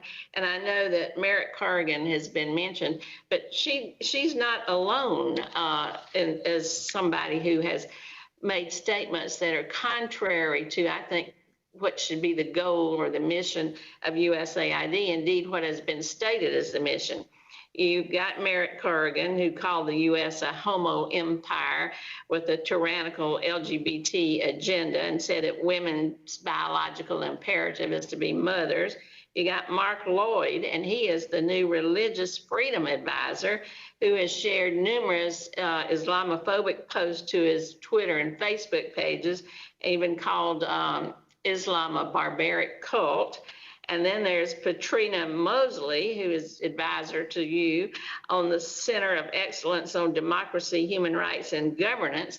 She comes from the Family Research Council that has been designated a hate group that spews anti-LGBT views and opposes sexual and reproductive rights. Now, USAID's role is to champion the values of respect, empowerment, and diversity around the globe. You know, you want inclusion, you want equality, you have a zero tolerance policy against discrimination and harassment. I wonder how you reconcile these people's backgrounds and agendas with the agenda of the agency, how you are keeping track on what's going on in these various minority groups with these people now in charge of it, and how we're going to deal with that during this COVID pandemic, which often exacerbates the discrimination and harassment of these very same groups. Thank you, ma'am, and thank you for your long-term support for USAID. As Mr. Congressman Yoho alluded, and as everyone else has alluded, the importance of the USAID mission is critical. We are mission-focused, and I can, again, assure you and your colleagues that every USAID employee, regardless of hiring category, is held to the highest legal, moral, and ethical standards that USAID has always had. Thank well, you. It just seems a little contrary to what you're supposed to be doing to have people in these leadership positions who take contrary positions or have a contrary agenda. How are you checking on some of this policy? How are you monitoring maybe the impacts of COVID on the global LGBT community or on women's rights in some of these places where the virus has led to more violence, perhaps, or more harassment, more discrimination? If you've got people in charge of these divisions who don't really have that mission in their heart, even if that's what it says on their application form.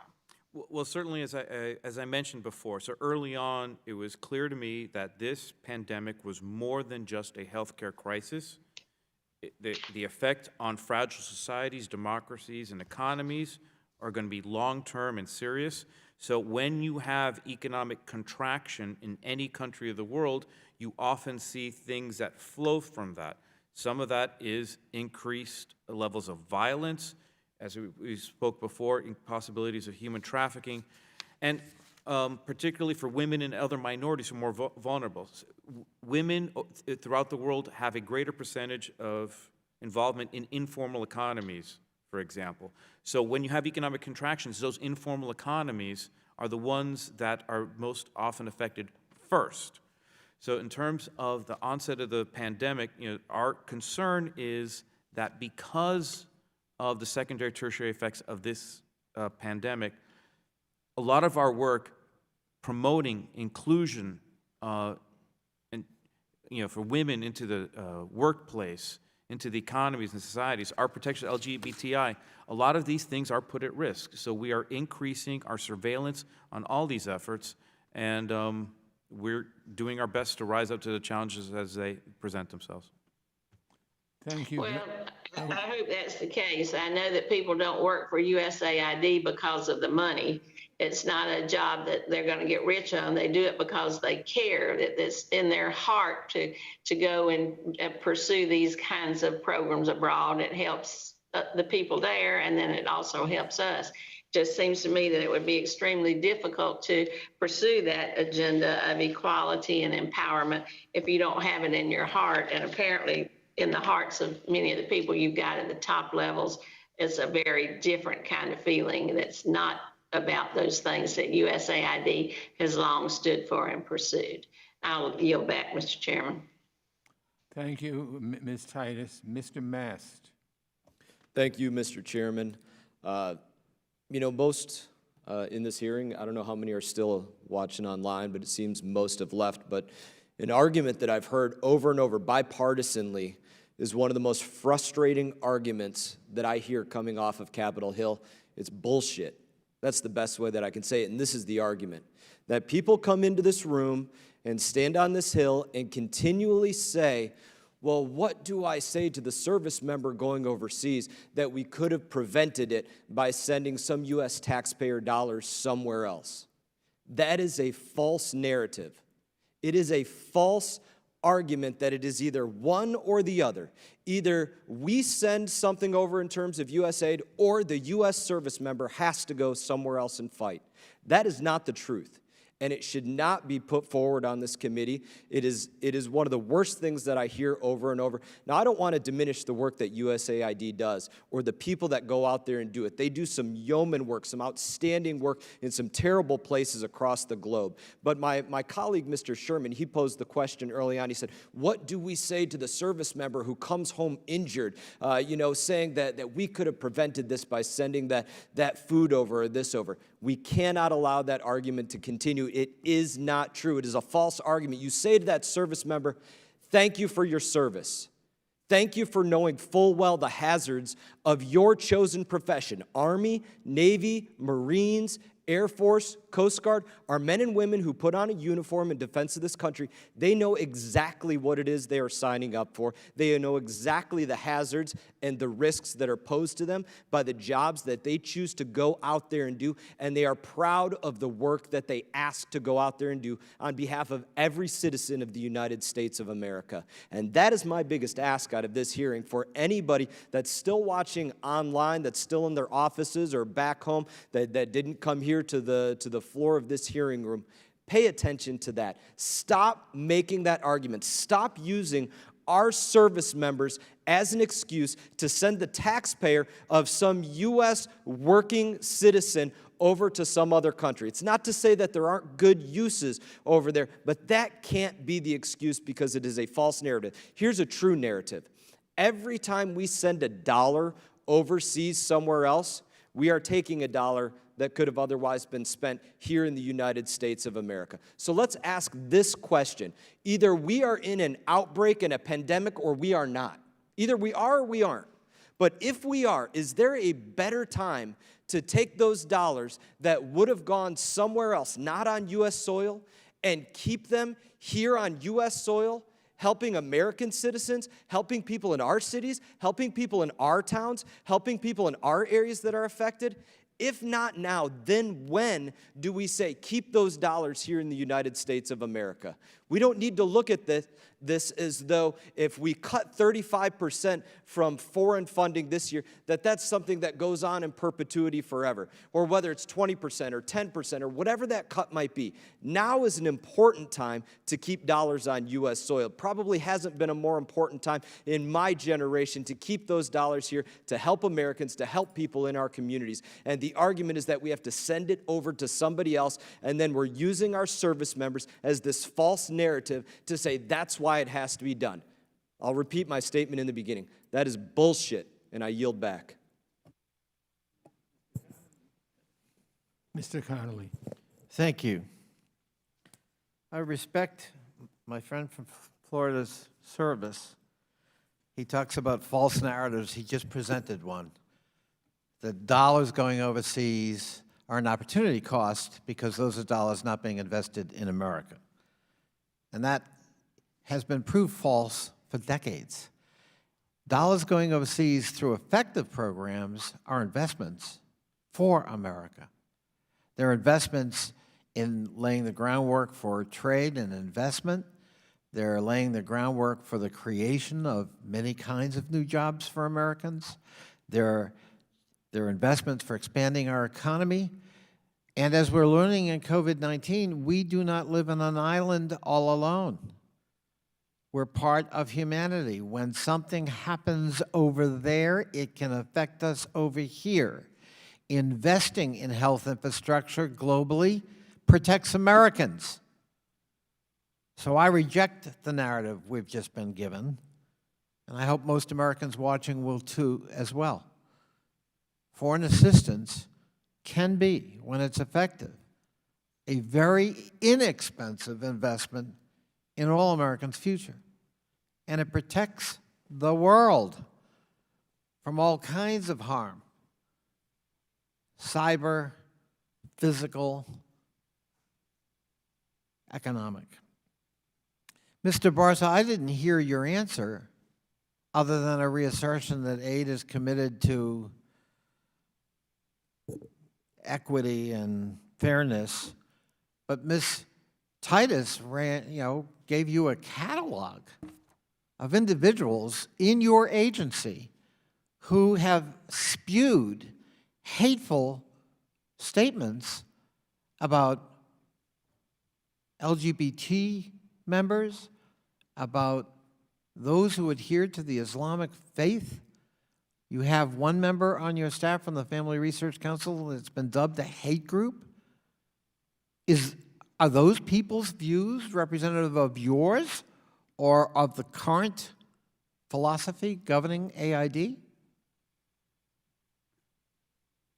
Congressman, I have to reiterate what I said before. While someone is working for me at USAID, regardless of hiring category, civil servant, foreign service officer, or political appointee, everyone is held to the same high legal, moral, and ethical standards that have always existed. Mr. Barsa, that doesn't answer the question. That begs the question.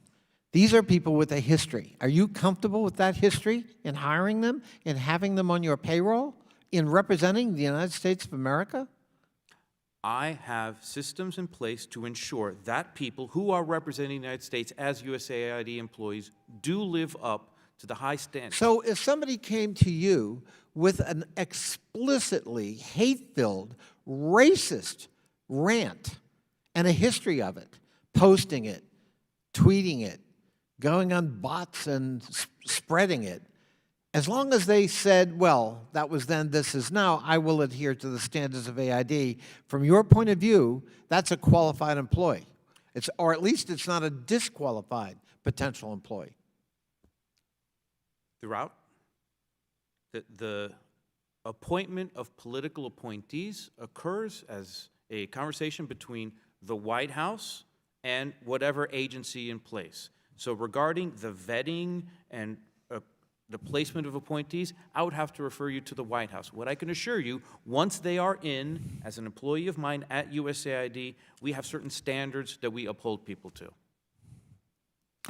Well, I've been working with aid for over 40 years, and I have never seen it peopled with individuals who have those kinds of records. And I think it's a shameful moment for aid.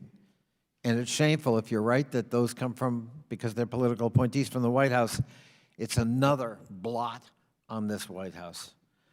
Let me ask real quickly, the proposal is you take a 50% hit. Given the pandemic we're involved in and its ramifications in refugee camps, its ramifications in aggravating the HIV/AIDS crisis that's expected to grow by 10% over the next 5 years, how in the world can you absorb a 50% cut and do your job in meeting those many, many crises around the world?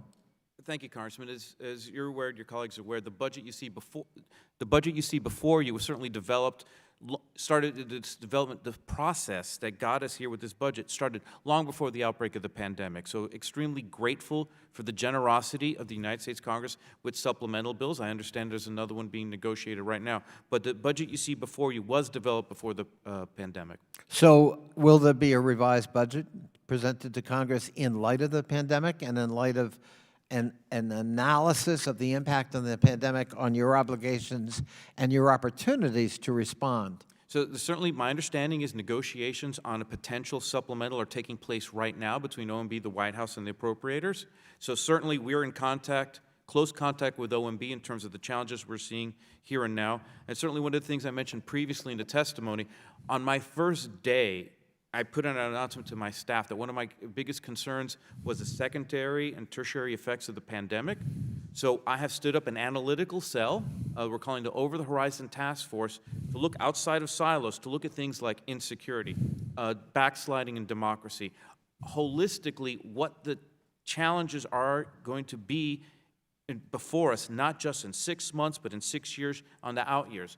So the product of this analytical cell, this Over-the-Horizon Task Force, will go to inform conversations that we have with OMB, and the product of that task will be given to you and your colleagues to help inform your decisions so we can all be making data-driven decisions when it comes to allocation of SCART. When can we expect to see that? I know my time is up, Mr. Chairman. The planning cell is due to be finished by the end of the fiscal year, so the end of September.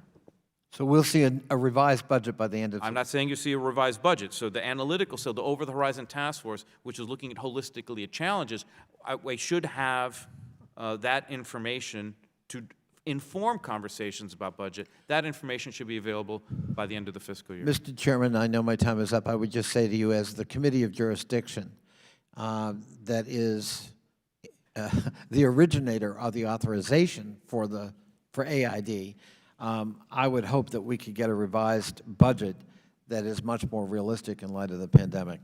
My time is up, and the Chairman's been gracious. Thank you. Thank you, Mr. Connolly. Mr. Burchett. Thank you, Mr. Chairman. And to add me to the list, as I stated earlier, I'm incredibly saddened that you will not be back with us. Of course, I don't know if I'll be back with us or not either. But regardless, you've been nothing but class to me, and I really appreciate it. And I still want to take you up on that offer of hanging out with you in New York City one day. Somebody said that that'd be like an episode of Seinfeld, me and you up there. So I kind of look forward to that. That'd be really cool. Thank you, sir, for being here. I'm really concerned about China, the Belt and Road Initiative. I guess I come from it from a little different angle. My father fought in the Pacific, fought the Japanese all the way across the Pacific, and then he went to China after the war a short while and fought the communists, and I learned at a very early age some of their goals and things that were maybe a little different than some of my buddies growing up did. And so I looked at them. I've always looked at China through, I guess, rose-colored glasses, or not rose-colored glasses, but you know what I mean. I'm just always very skeptical of anything they do, any initiatives. And I'm wondering if you could explain to me a little more how we are responding to their Belt and Road initiatives. And a more of a, I don't need the, I don't want all this technical garbage. I just want to know from the heart what you say that you all are doing. Well, thank you, sir. Well, from the heart, I didn't have any family that fought in the Pacific World War II, but I had a mother who fled communism as a young girl, as a young lady. So I have a visceral mistrust for communist systems, and I know what they do and how they abuse their people. So, but coming in, so you go with the data. So it's not just a visceral mistrust of the Chinese. When you look at the data, what they're doing across the world with debt diplomacy, with these one-sided deals where, somebody said earlier, money talks, but they give the promise of money in the short term, but with these long-ended conditions which basically tie up countries so they lose their autonomy, lose their sovereignty. So one of the best things we can do is to provide alternatives to the Chinese development model. We truly have a development model which is premised on what's called a journey to self-reliance, where we help countries stand up on their own, to stand up and get up on their own feet. So what we're doing across the world, it differs. You know, what we're doing in Latin America, showing, you know, deals that the Chinese did in Jamaica, letting other people know. So our missions in the field have a key role in helping share information with countries who might be tempted to fall for Chinese lies. We also help with infrastructure development. Again, we mentioned our work with the DFC. We help find ways so we can invest in deep water ports and other infrastructure in ways that benefit countries. Again, the best thing we could do to counter China is to be more open and talk about what we do. What is working specifically when you mention deep water ports? I note for the record that actually China is building the deep water port in Israel, which to me is alarming, but that's on another subject. But I would like to know what is working and what can we do more of that is working?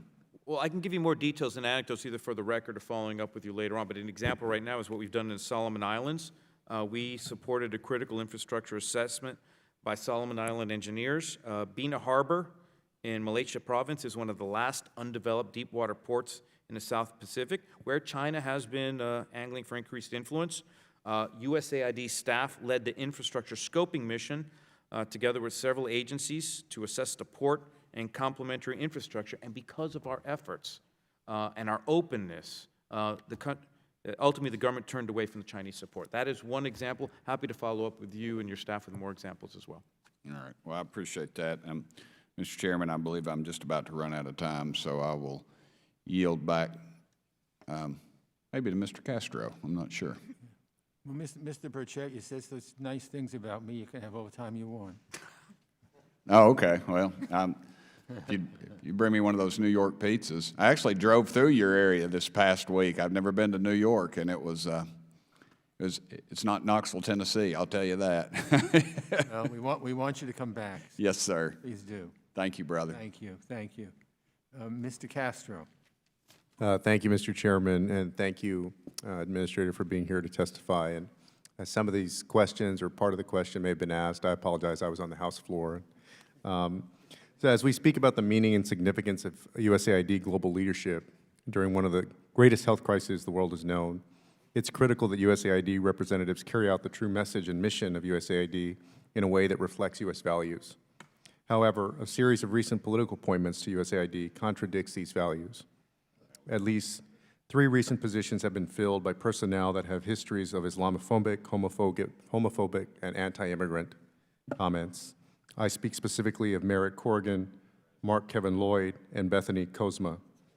Some of these comments include, quote, America is a homo empire, unquote, ruled by the, quote, tyrannical LGBT agenda, unquote, and Islam a, quote, barbaric cult, and women should not hold office because they will, quote, always advocate for themselves at the expense of men and revel in it, unquote. So I know you didn't make these comments, but you are the administrator. And can you please explain to us today why these people remain in their leadership positions at USAID, and will you take action to replace them? And if not, please explain how USAID will mitigate the damaging message their representation imparts to partner countries and agencies and to USAID personnel who remain under the leadership of these people. Congressman, as the acting administrator USAID, it is my responsibility to ensure that each and every employee of USAID, regardless of hiring category, civil servant, foreign servant, or political appointee, lives up to the highest legal, moral, and ethical standards that USAID has always held in place. So I'm proud to say that the work of USAID overseas and here at headquarters remains unimpeded by this. So we're very proud of the way we're executing our work. And again, I can assure you and your colleagues that every employee is held accountable. And I appreciate that. And I don't doubt your sincerity in wanting it to be a place that respects all people. But you have some folks in key positions who have made very bigoted comments. Have you had a conversation with them? Have you admonished them at a minimum? What action has been taken? I'm not going to comment on personnel decisions, but I can assure you and your colleagues that we have the mechanisms in place for oversight and ensuring that every employee, regardless of hiring category, actually lives up to the standards that we have and have always had. I just want to convey to you what a damaging message it sends around the world for USAID, which is a development organization, and it's supposed to help people in need, people of color, LGBTQ people, vulnerable people all around the world, to have folks like that in the employee of an agency, really any federal agency or government agency, but in the employee of what is our gem of reaching out to the world, USAID. Can you tell me what role Johnny McEntee and the Presidential Personnel Office, PPO, play in pushing these people as nominees? Did you or someone at USAID first recommend them, or were their names initially put forward by PPO? Congressman, certainly in this administration and my previous service in the Bush administration, the placement of political appointees is, with all administrations, a conversation between the White House, obviously through the Office of Presidential Personnel primarily, and the host executive branch agency. Okay, I yield back, Chair. Thank you very much. Mr. Espaillat. Thank you, Mr. Chairman. Thank you, Administrator, for being before our committee. Again, I also want to stress my displeasure, my objection to the presence of folks that have made anti-immigrant, anti-LGBTQ, Islamic-phobic statements in an agency that's really there to help other countries develop. And that should be an agency that recognizes diversity and allows for those diverse groups within the agency in our country and abroad to develop. And so I am concerned that these statements will hamper, if not break the development of good programs in countries that need the help, particularly during this pandemic across the world. And I would like to see the administrator perhaps put out a statement that names these individuals and actually moves away from their statements in an unequivocal way to send a clear message that the agency and his leadership does not stand for what those folks had to say. At the very least, if not, look into their past and present practices and see whether those practices will impair the agency's ability to do the great work that they should be doing across the world.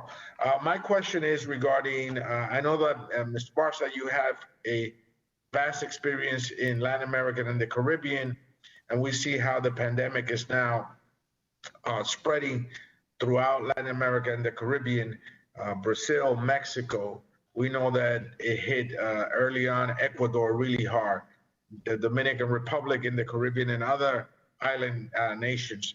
And I want to know what's our plan with regards to the distribution of PPEs, ventilators, and other equipment, life-saving equipment to this country. We could whine and complain about China, but the fact of the matter is that they go in there and they take ownership of major projects. I know that we've attempted to do that, but we have not done it in a significant way in the region, right in our backyard.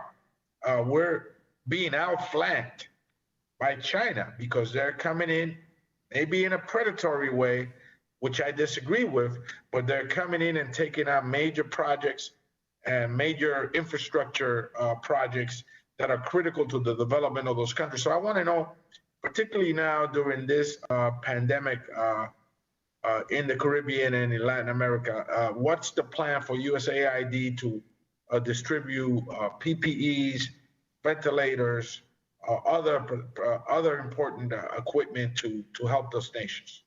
Mr. Barsa. Thank you, Congressman. Certainly some of my time, my experience dealing with natural disasters at the Department of Homeland Security, one of the lessons, it's ingrained in me, how disasters evolve over time.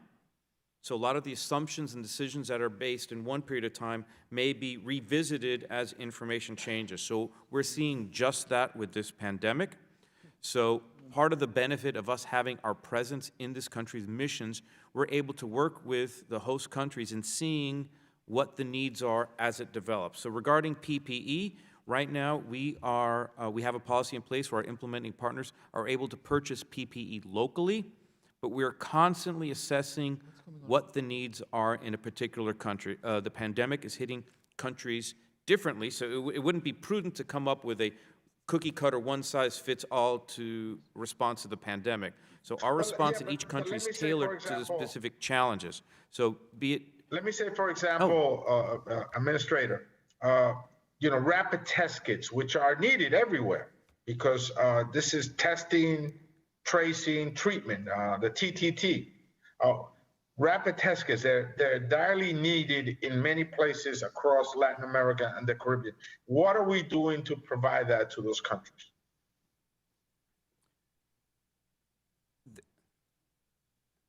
There is a comprehensive view we have toward the pandemic, understanding that test kits are part of the response. They may not always be available, certainly in amounts we like, but again, in terms of the tailoring of our response, the response to the pandemic in Haiti is different from the response in Dominican Republic and different from the response in Colombia. So we look to see what assets are available and what is needed. We try to tailor a response in the best way possible to the country's specific needs. Okay, let me just say that it's been very difficult for the Latin American and the Caribbean, and they're in dire need of test kits, of ventilators now, of course, of PPEs, and we're coming right into hurricane season. I want to know, Mr. Barsa, what preparations has USAID done to help Caribbean countries that are on the pathways of hurricanes and will be hit hard right in the middle of this pandemic during this hurricane season? Is there any preparation from USAID to assist these countries? Again, Congressman, this is especially a great point of pride coming into USAID, especially from the Department of Homeland Security, where it's so involved with so many disaster responses with FEMA, coming in to find a professional team at USAID so adept, so talented in disaster response. But similarly to FEMA, our responses right now are modified based on the challenges of the pandemic. So we are closely coordinating with FEMA and coming up with best practices for hurricane response, particularly when it comes to putting people in shelters. How do you do that with safe distancing? How do you do that with PPE for the displaced personnel? So we're in constant communication with FEMA on sharing best practices on how to respond during the pandemic, but we are ready and we're braced for any hurricanes. Hopefully we won't have to, but we've seen certainly the reports that this may be a more active hurricane season than most, but we're prepared to the best way possible to respond. Well, thank you. I am deeply concerned.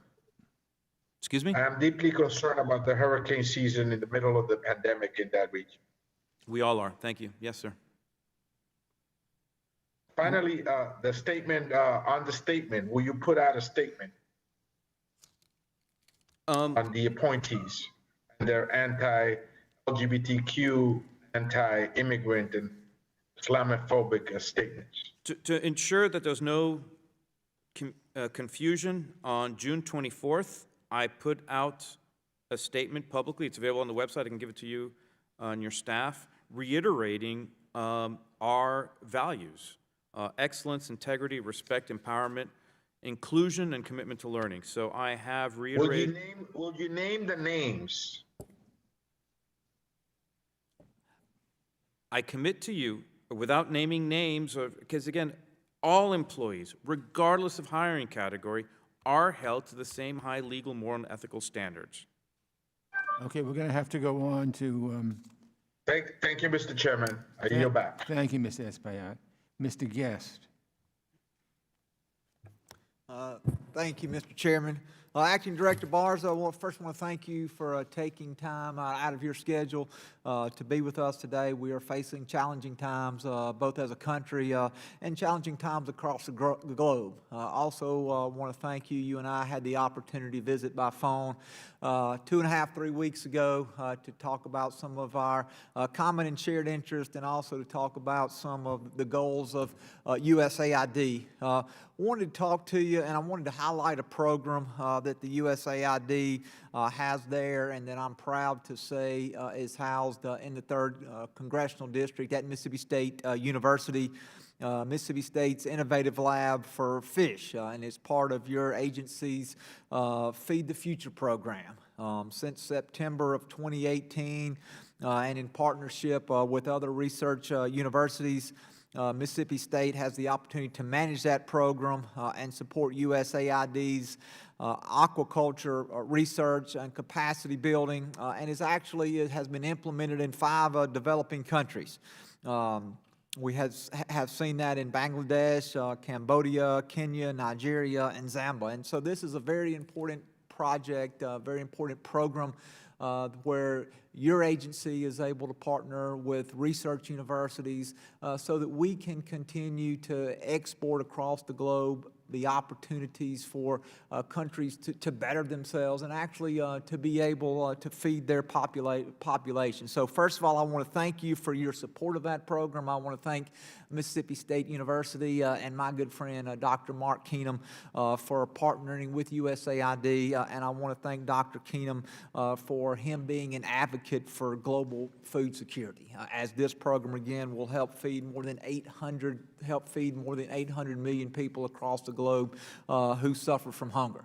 But do want to ask you a question as it relates to, again, a topic that you and I had the opportunity to visit on a couple weeks ago, and that being the nation of Venezuela. I know in your written report there on page 7, you address on page 7 and then page 8, you talk about the administration's stand. You talk about how the administration is working with the people of Venezuela to recover their country and actually to change their future as they seek to throw off the chains of a dictatorship that they're currently suffering. And so I just wanted to ask you for just a couple minutes if you could expand before this committee about things that USAID is doing specifically in Venezuela as we seek to help the Venezuela people again retake their country and, as you said, retake their future. Thank you very much, Congressman. Certainly, as I stated before, on the personal level, my mother having to flee communist Cuba at a young age and growing up with that certainly have a special place and sensitivity for the suffering of the Venezuelan people inside and outside of Venezuela. So I'm proud to be leading an organization that is doing so much to alleviate or attempting to alleviate human suffering within the borders of Venezuela and helping with those displaced Venezuelans and the host communities and countries that are hosting them. Certainly, to date, the United States has provided more than $856 million in humanitarian and development assistance to support programs inside of Venezuela with 17 neighboring countries. Our programs expand democratic spaces by supporting civil society organizations, independent media, human rights organizations, and the democratically elected National Assembly and intergovernment of Juan Guaido.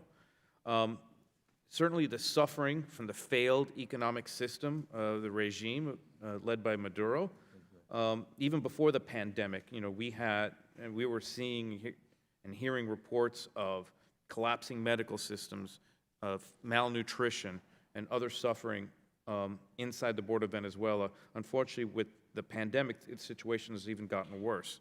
Part of the tragedy before us is the Maduro's regime blocking our ability and other countries' abilities to get much-needed humanitarian assistance inside the borders of Venezuela. It's extremely frustrating knowing that we could help alleviate human suffering, and the regime will not let us get in humanitarian assistance, certainly in the scale necessary. Well, thank you, and I'm out of time, so Mr. Chairman, at this point, I will yield back. Thank you very much. Ms. Wild. Thank you, Mr. Chairman. Mr. Barsa, I don't anticipate that we'll agree on everything, but I think there are a few things we can probably agree on. I'd like to move through them quickly. Can we agree that responding to COVID-19 required Congress to pass emergency stimulus packages in both houses to address the virus's spread in the United States? I'm certainly grateful for the generosity of the United States Congress as a supplemental, and we've done our best to put that money to good use. Can we also agree that we didn't have sufficient money appropriated in fiscal year 2020 to deal with this pandemic without those stimulus packages? Well, we certainly, throughout the budget process, we couldn't anticipate something that hadn't occurred yet. And can we agree that while we don't know when, there will probably be future pandemics? Well, I guess it's a mathematical possibility, yes. Can we agree that addressing future pandemics will require global cooperation? We could agree on that, yes. Great. Because eradicating a pandemic requires global cooperation, can you then, sitting here today as acting USAID administrator, commit to significant investments in global health and foreign aid in fiscal year 2021? I can easily commit to that because that's what we've been doing for decades. Okay, then you would object to the decision to pull U.S. funding for the World Health Organization, and you would also object to the President's fiscal year 21 budget, which cuts foreign aid by 21%, especially since you know that international health organizations make up a large percentage of that foreign aid? I think this is where we part ways. No, and certainly the World Health Organization, the President's decision to withdraw from the World Health Organization was based on a number of factors, and certainly that is certainly the prerogative, and we certainly don't disagree with that decision. As I stated before, in terms of our investments in global health last year, only 4% of the money the United States spent on global health, only 4% went to the World Health Organization. And since that decision has been made, we've been actively looking to find alternative partners to continue the work we've been doing throughout the world. So now we need to find alternative partners because we pulled out of the WHO. The fiscal 21 budget includes a 21% cut in foreign aid, but a 20% increase in modernizing our nuclear arsenal. How does that imbalance in the President's priorities reflect our desire for global cooperation to deal with future pandemics? Ma'am, in my decades of service in government and outside of government, I've never met a government agency that said they had enough money. Certainly, these decisions on budgets are difficult ones that are Solomonic. You always have to have scant resources. So in terms of the allocations between different agencies, I'd have to direct you to ONB. But you would agree, would you not, that the desire for global cooperation to deal with future pandemics is at odds with decreasing the budget for that kind of foreign aid? I'm certainly cognizant that the decisions on the overall budget are difficult ones with scant resources, and nobody has everything they would like to have. So we stand by the budget before you. It is the end of this budget before you is the end product of a process that started long before the onset of the pandemic. But we have to adjust to changing circumstances. Let me just ask you, do you have any idea what the COVID-19 pandemic has cost the American taxpayer? No, I haven't seen. I don't have any of those figures for me. Well, I would just ask that you heed the advice of President Bush's Deputy Assistant Administrator of USAID, Lester Munson, who said, "Prevention is far cheaper than an ex post cure." With that, I yield back, Mr. Chairman.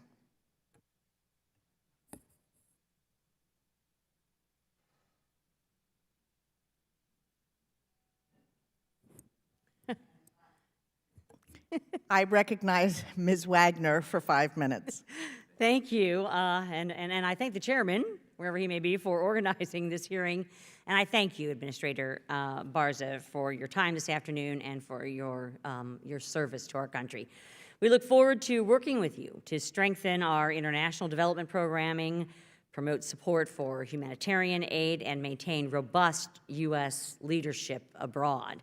Today, we are seeing rivals like China and Russia exploit instability and crisis to undermine democratic values and respect for human rights. The United States' insistence on collaboration and self-sufficiency makes us the partner of choice for countries seeking a helping hand to grow their economies, improve health systems, fight corruption, and so on. We must continue to play a leading role in helping marginalized, poor, and vulnerable people around the world build a better future. Administrator Barsa, the Chinese Communist Party continues to disseminate dangerously inaccurate and misleading information about COVID-19 and its origins.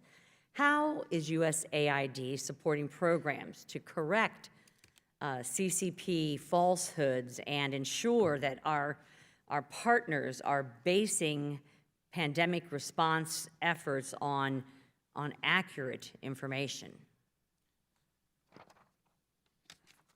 Certainly, Congressman, thank you for your question. As part of your question, the premise of your question is these falsehoods are being perpetrated by the Chinese Communist Party. So one of the best tools we have is, in this information, is to counter with our own information, to expose the lies when we occur, to highlight instances of faulty PPE, faulty information. So communication is one of our best tools. What we have going for us is the honest assessment of what we do, our developmental model, the options that we have in terms of helping companies on their journey to self-reliance, to stand up on their own 2 feet. So we are doubling down on communications in the Indo-Pacific, Latin American, Caribbean, and everywhere we're seeing the Chinese try to exert their malevolent influence. Thank you very much. When this global health request was developed, we were not in the middle of a global pandemic. How is USAID working to prevent backsliding in our existing global health programs, such as HIV, AIDS, tuberculosis, malaria, and maternal and child health? Well, certainly the Chinese Communist Party's lack of transparency at the onset of the pandemic set us back. It made things more difficult for USAID.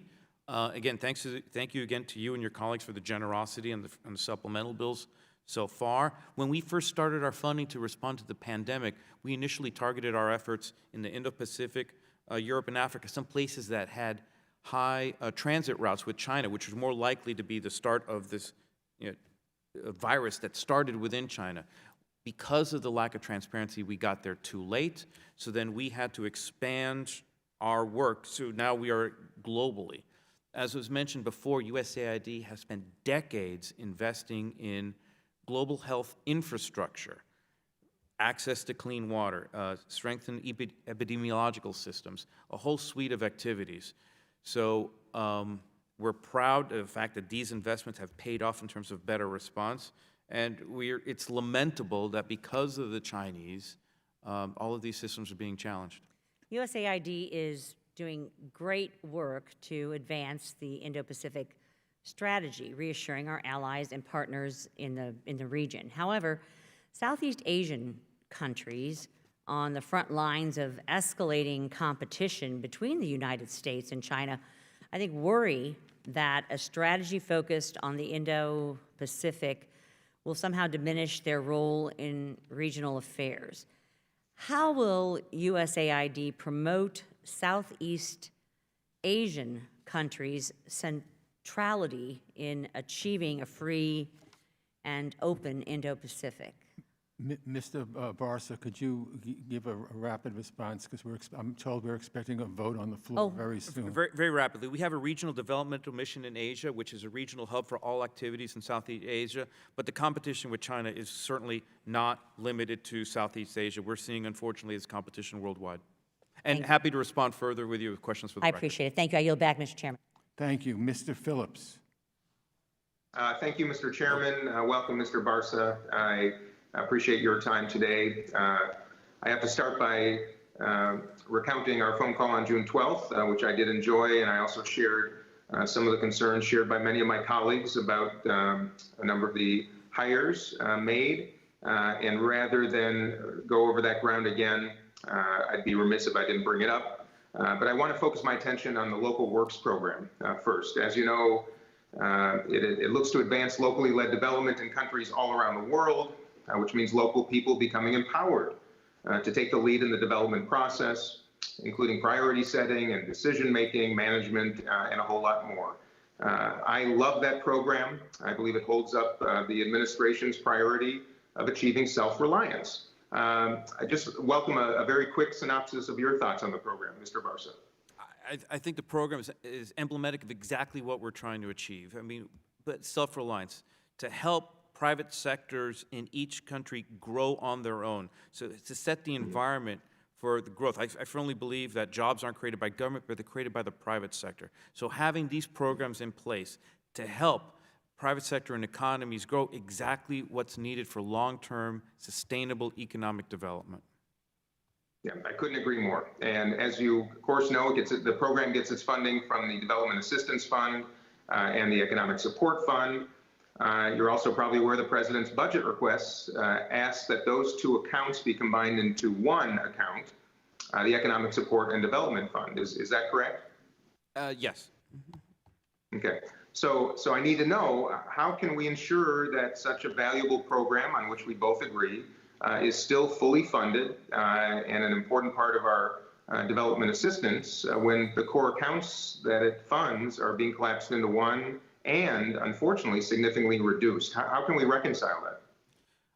Again, as I mentioned, Congressman, in my decades of service inside and outside of government, I have never been in a government agency or known of a government agency that had enough money as they would certainly like. Certainly, these are challenging times, scarce resources, so we stand by the budget before you, but you have my commitment that I and the rest of the USAID team will be doing our best with these precious taxpayer dollars to further these programs. Thank you. Thank you very much. Mr. Levin.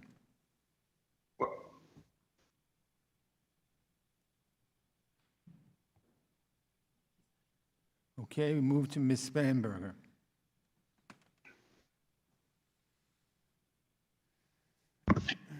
Thank you, Mr. Chairman. Thank you for holding this hearing. Thank you very much to the witness for being here. It's good to see you virtually like this. Thank you very much for testifying. USAID global health programs have been monitoring zoonotic diseases, so the diseases that spill over from animals to people, for more than a decade. And these programs have collectively been known as the PREDICT program. They leverage the expertise of health officials to respond quickly to disease outbreaks and prevent future outbreaks.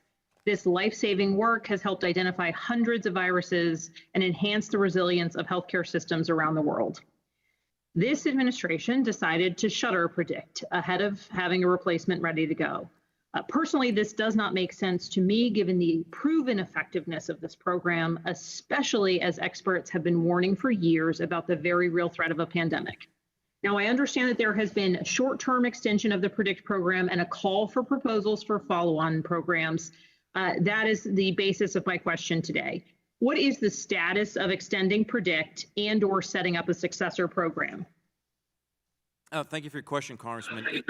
PREDICT was always planned on having a full life cycle and an end date. It is not that the PREDICT program is being shut prematurely. This is a natural evolution of the program, and our follow-on program, Stop Spillover, was always planned to— Mr. Barsa, how can you say it's a full life cycle when we always have known that the future threats of pandemics existed? Why would the administration choose to end a program that so far had proven successful without a replacement ready? What is that successor?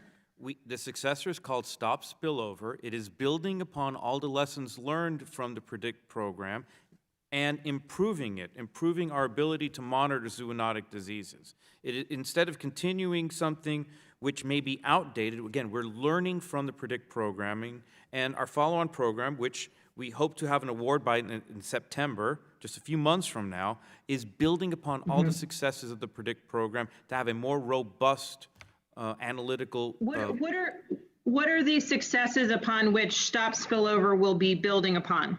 I don't have the exact data before me, but happy to get back to you and your staff. Questions for the record or a separate briefing. Thank you. And what are the weaknesses of the PREDICT program that would require a new generation program and request for proposals? And again, happy to provide a briefing, more information to you, but it's not so much that there are weaknesses in the program, but just a natural evolution that you're going to have a follow-up program. But again, happy to get back to you with more details. But Mr. Barsa, typically with an evolution is continuous. Here we've had a stoppage of a program that has been known to help our country and the world as it relates to the threat of zoonotic diseases and pandemics. And now we're in a process where we're receiving proposals for the next step in the middle of a pandemic. Do you understand the concern that many of us have, that the timing is just inappropriate and hurting our ability to respond? I don't know if it's hurting our ability to respond. Again, our response, we can go back and have more detailed discussion after the hearing. But again, this is always planned. I mean, so we're no longer receiving proposals. That window closed on June 1st, and we're on the cusp of making an award and moving forward with the follow-on program. But when a global pandemic struck, was there ever discussions that you were a part of or led or were aware of, saying perhaps during a global pandemic where we're having massive closures, the U.S. economy is coming to a crushing end, and we frankly need our public health expertise? Was there ever a discussion of maybe this is not the right time to pursue this shift? Well, but again, certainly on looking at how zoonotic diseases spill over and get into the human population, that's on the front end. So certainly with the response to the pandemic, I mean, the response comes from, PPE, ventilators, access to clean water. So again, the PREDICT program was extended, and this is the natural follow-on to stop spillover. In terms of the response to the pandemic, of course, we've been absolutely focused on that. Okay, well, certainly given the death rates across the United States, I hope that while we're in a position, we should focus on what has been working. We should focus on saving lives. And I continue to think that repeated attempts to cut public health programs, including those that catch diseases before they become the outbreaks in the pandemic, such as COVID-19, that has now killed thousands upon thousands of Americans. I really cannot help but wonder about the role that PREDICT could have played in the lead up to COVID-19 had it been able to halt the virus's ability to come to our country. And we are currently experiencing the costs of underinvesting in public health domestically and in coordination with our international partners. And Mr. Chairman, I yield back. Thank you for being here, Mr. Barsa. Thank you. The gentlewoman yields back. Let's go back to Mr. Phillips because I cut him off prematurely.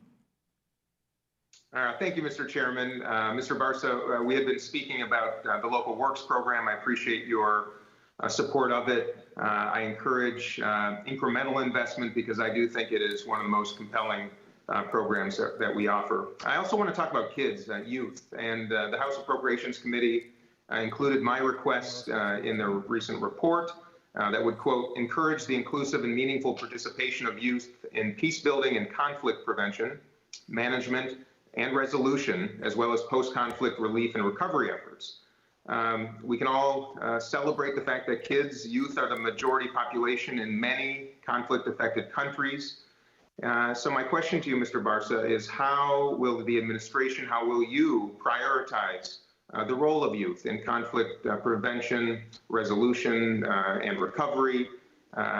Because I do believe they have a unique role to play. I love your comments on that. Well, thank you, Congressman. I think the old saying holds true: an ounce of prevention is worth a pound of cure. So investments in education and making sure youth have access to education not just helps with economic integration and a country's economic development, but also in societal and political integration as well. And this is especially true when women, by the way, we're always pushing for that.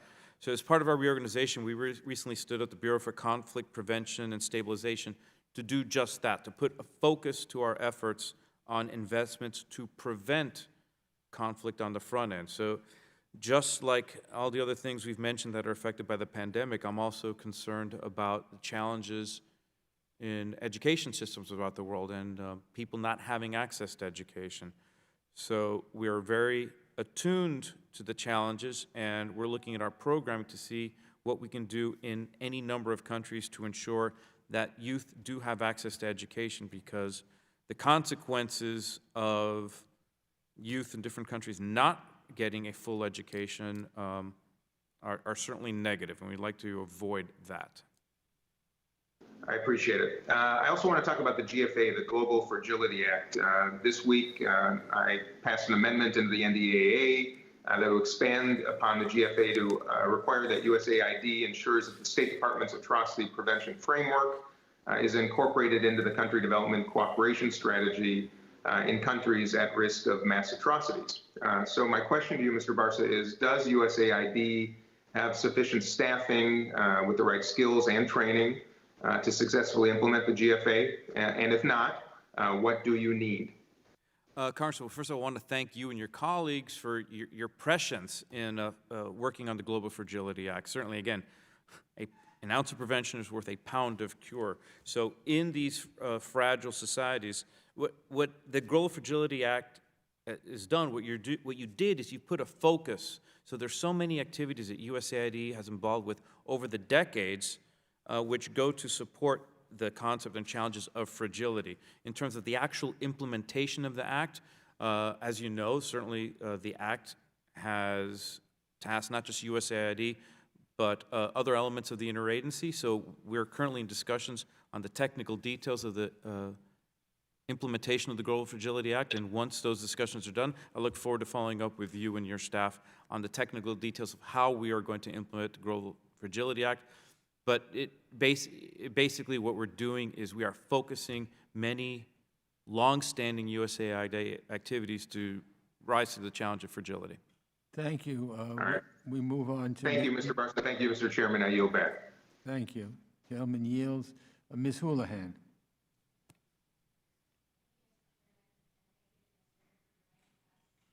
Today.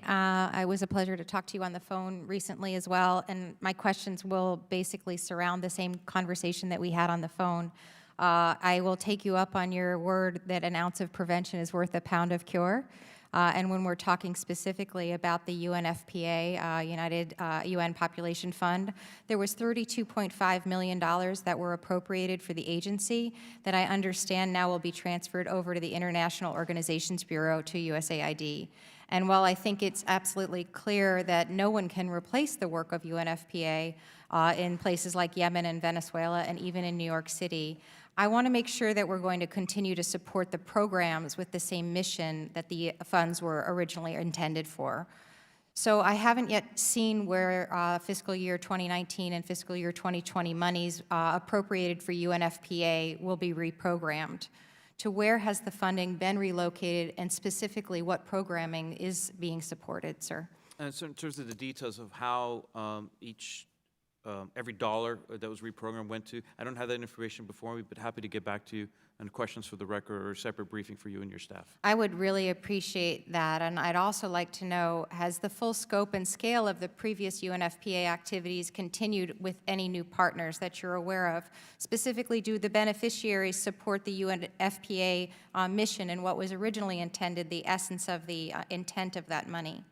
Again, ma'am, to get to that level of granularity, I'm afraid I have to give you a separate briefing or question for the record, but I'm absolutely happy to do so.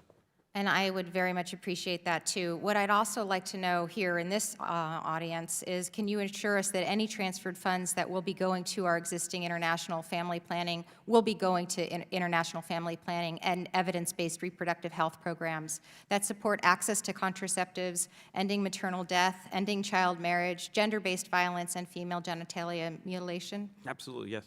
So you can guarantee us that will be the case, that those monies will go towards that? That's excellent, and thank you for that assurance, because I would definitely like to emphasize that there are many organizations out there. Of course, UNFPA is an irreplaceable partner, but we really need to make sure that we are clearly directing those resources towards their original intent. And thanks for that, and I'd love to follow up with you on a subsequent conversation about that. My next question has to do with access to comprehensive health services, and I think that we can both agree that gender-based violence is a critical impediment to personal safety, to the economic empowerment, and to the long-term well-being of women globally. Is that something we can agree on? Of course, yes. In 2016, the global cost of violence against women was estimated to be $1.5 trillion, or basically 2% of the global GDP, or roughly the size of the Canadian economy. It is sometimes referred to as the shadow pandemic. So clearly, Congress has made addressing GBV globally a priority by appropriating at least $150 million annually. The administration did not request any specific funding for this issue. Can you explain to me why not? Certainly, our efforts to address gender-based violence, USAID efforts, have reached approximately 8 million people in FY 2019. 62 USAID operating units reported activities to provide critical support and care to prevent and respond to gender-based violence and child early and forced marriages. We know in conflict settings, and right now we're especially concerned in this COVID-affected world, that there's a potential rise in gender-based violence. So as part of all of our programs, all of our missions, being on the lookout, looking for ways to prevent gender-based violence is part of our programming.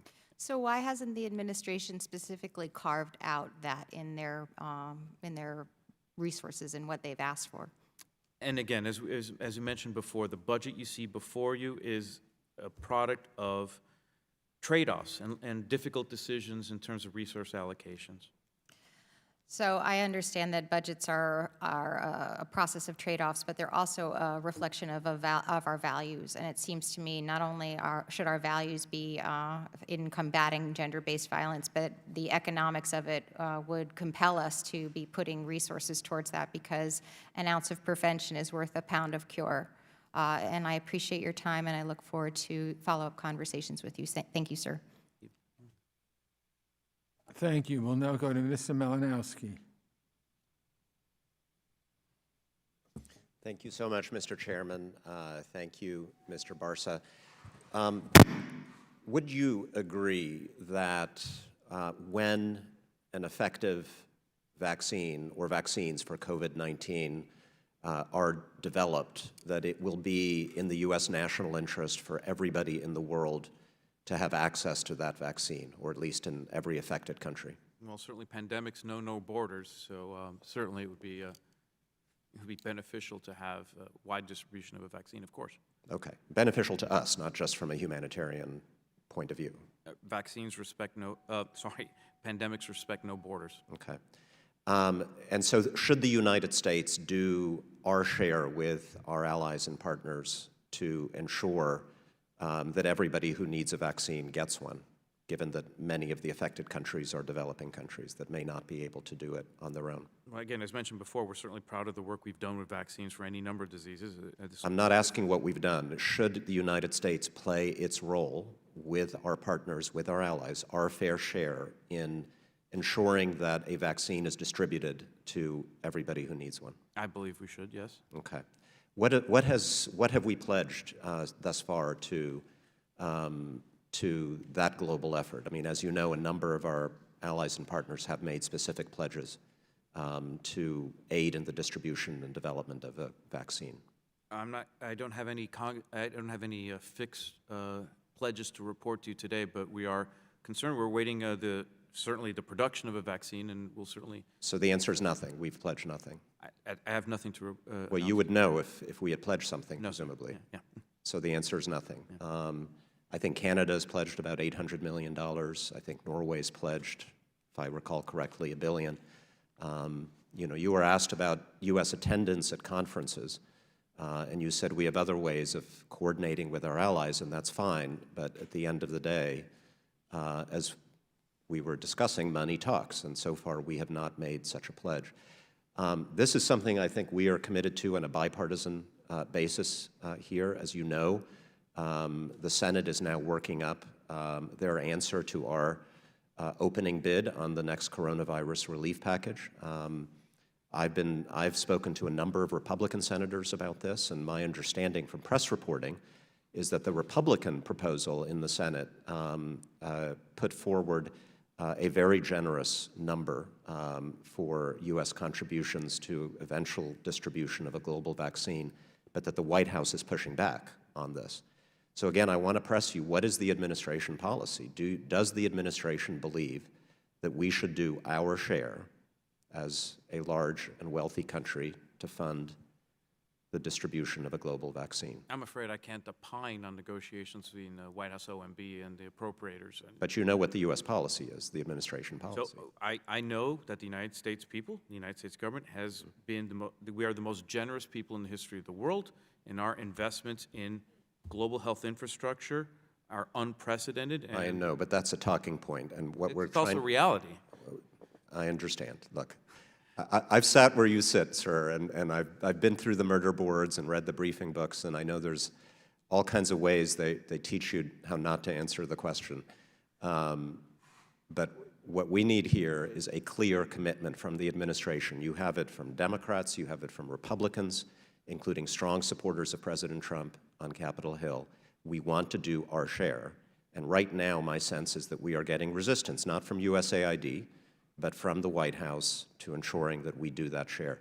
When a vaccine is developed, that is a critical moment. And there will be a tendency by some to say, let's keep it. Let's not give it to anybody else. We did it, we developed it, we invented it. You know that sentiment is out there. So I want to hear, and if I can't hear it from you, I hope you go back and urge the Secretary and others to be very clear about this. The United States will do its share. It's not a talking point, but it is a sincere belief, it is a sincere statement of fact that I am proud, and the men and women and the investments USAID has made in global health infrastructure, our ability to respond to Has made, past tense. We're and interested we're in still what responding. happens next. Our generosity is ongoing and continuing. Okay, and we've pledged nothing. Thank you. I yield back. Okay, Mr. Trone. Thank you, Mr. Chairman. Thank you for holding this hearing today.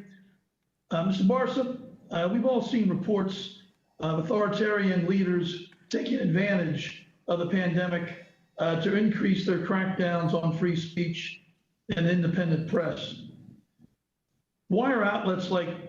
This is why outlets like Radio Free Europe are so critical. But the Trump administration has slashed the budget for the Agency for Global Media.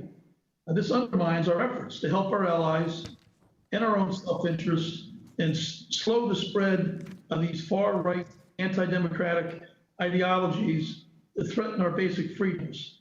How is USAID, how are you going to continue to support these independent media in countries like Hungary, Poland, Turkey, if you're deprioritizing tools that have proven to be effective for decades?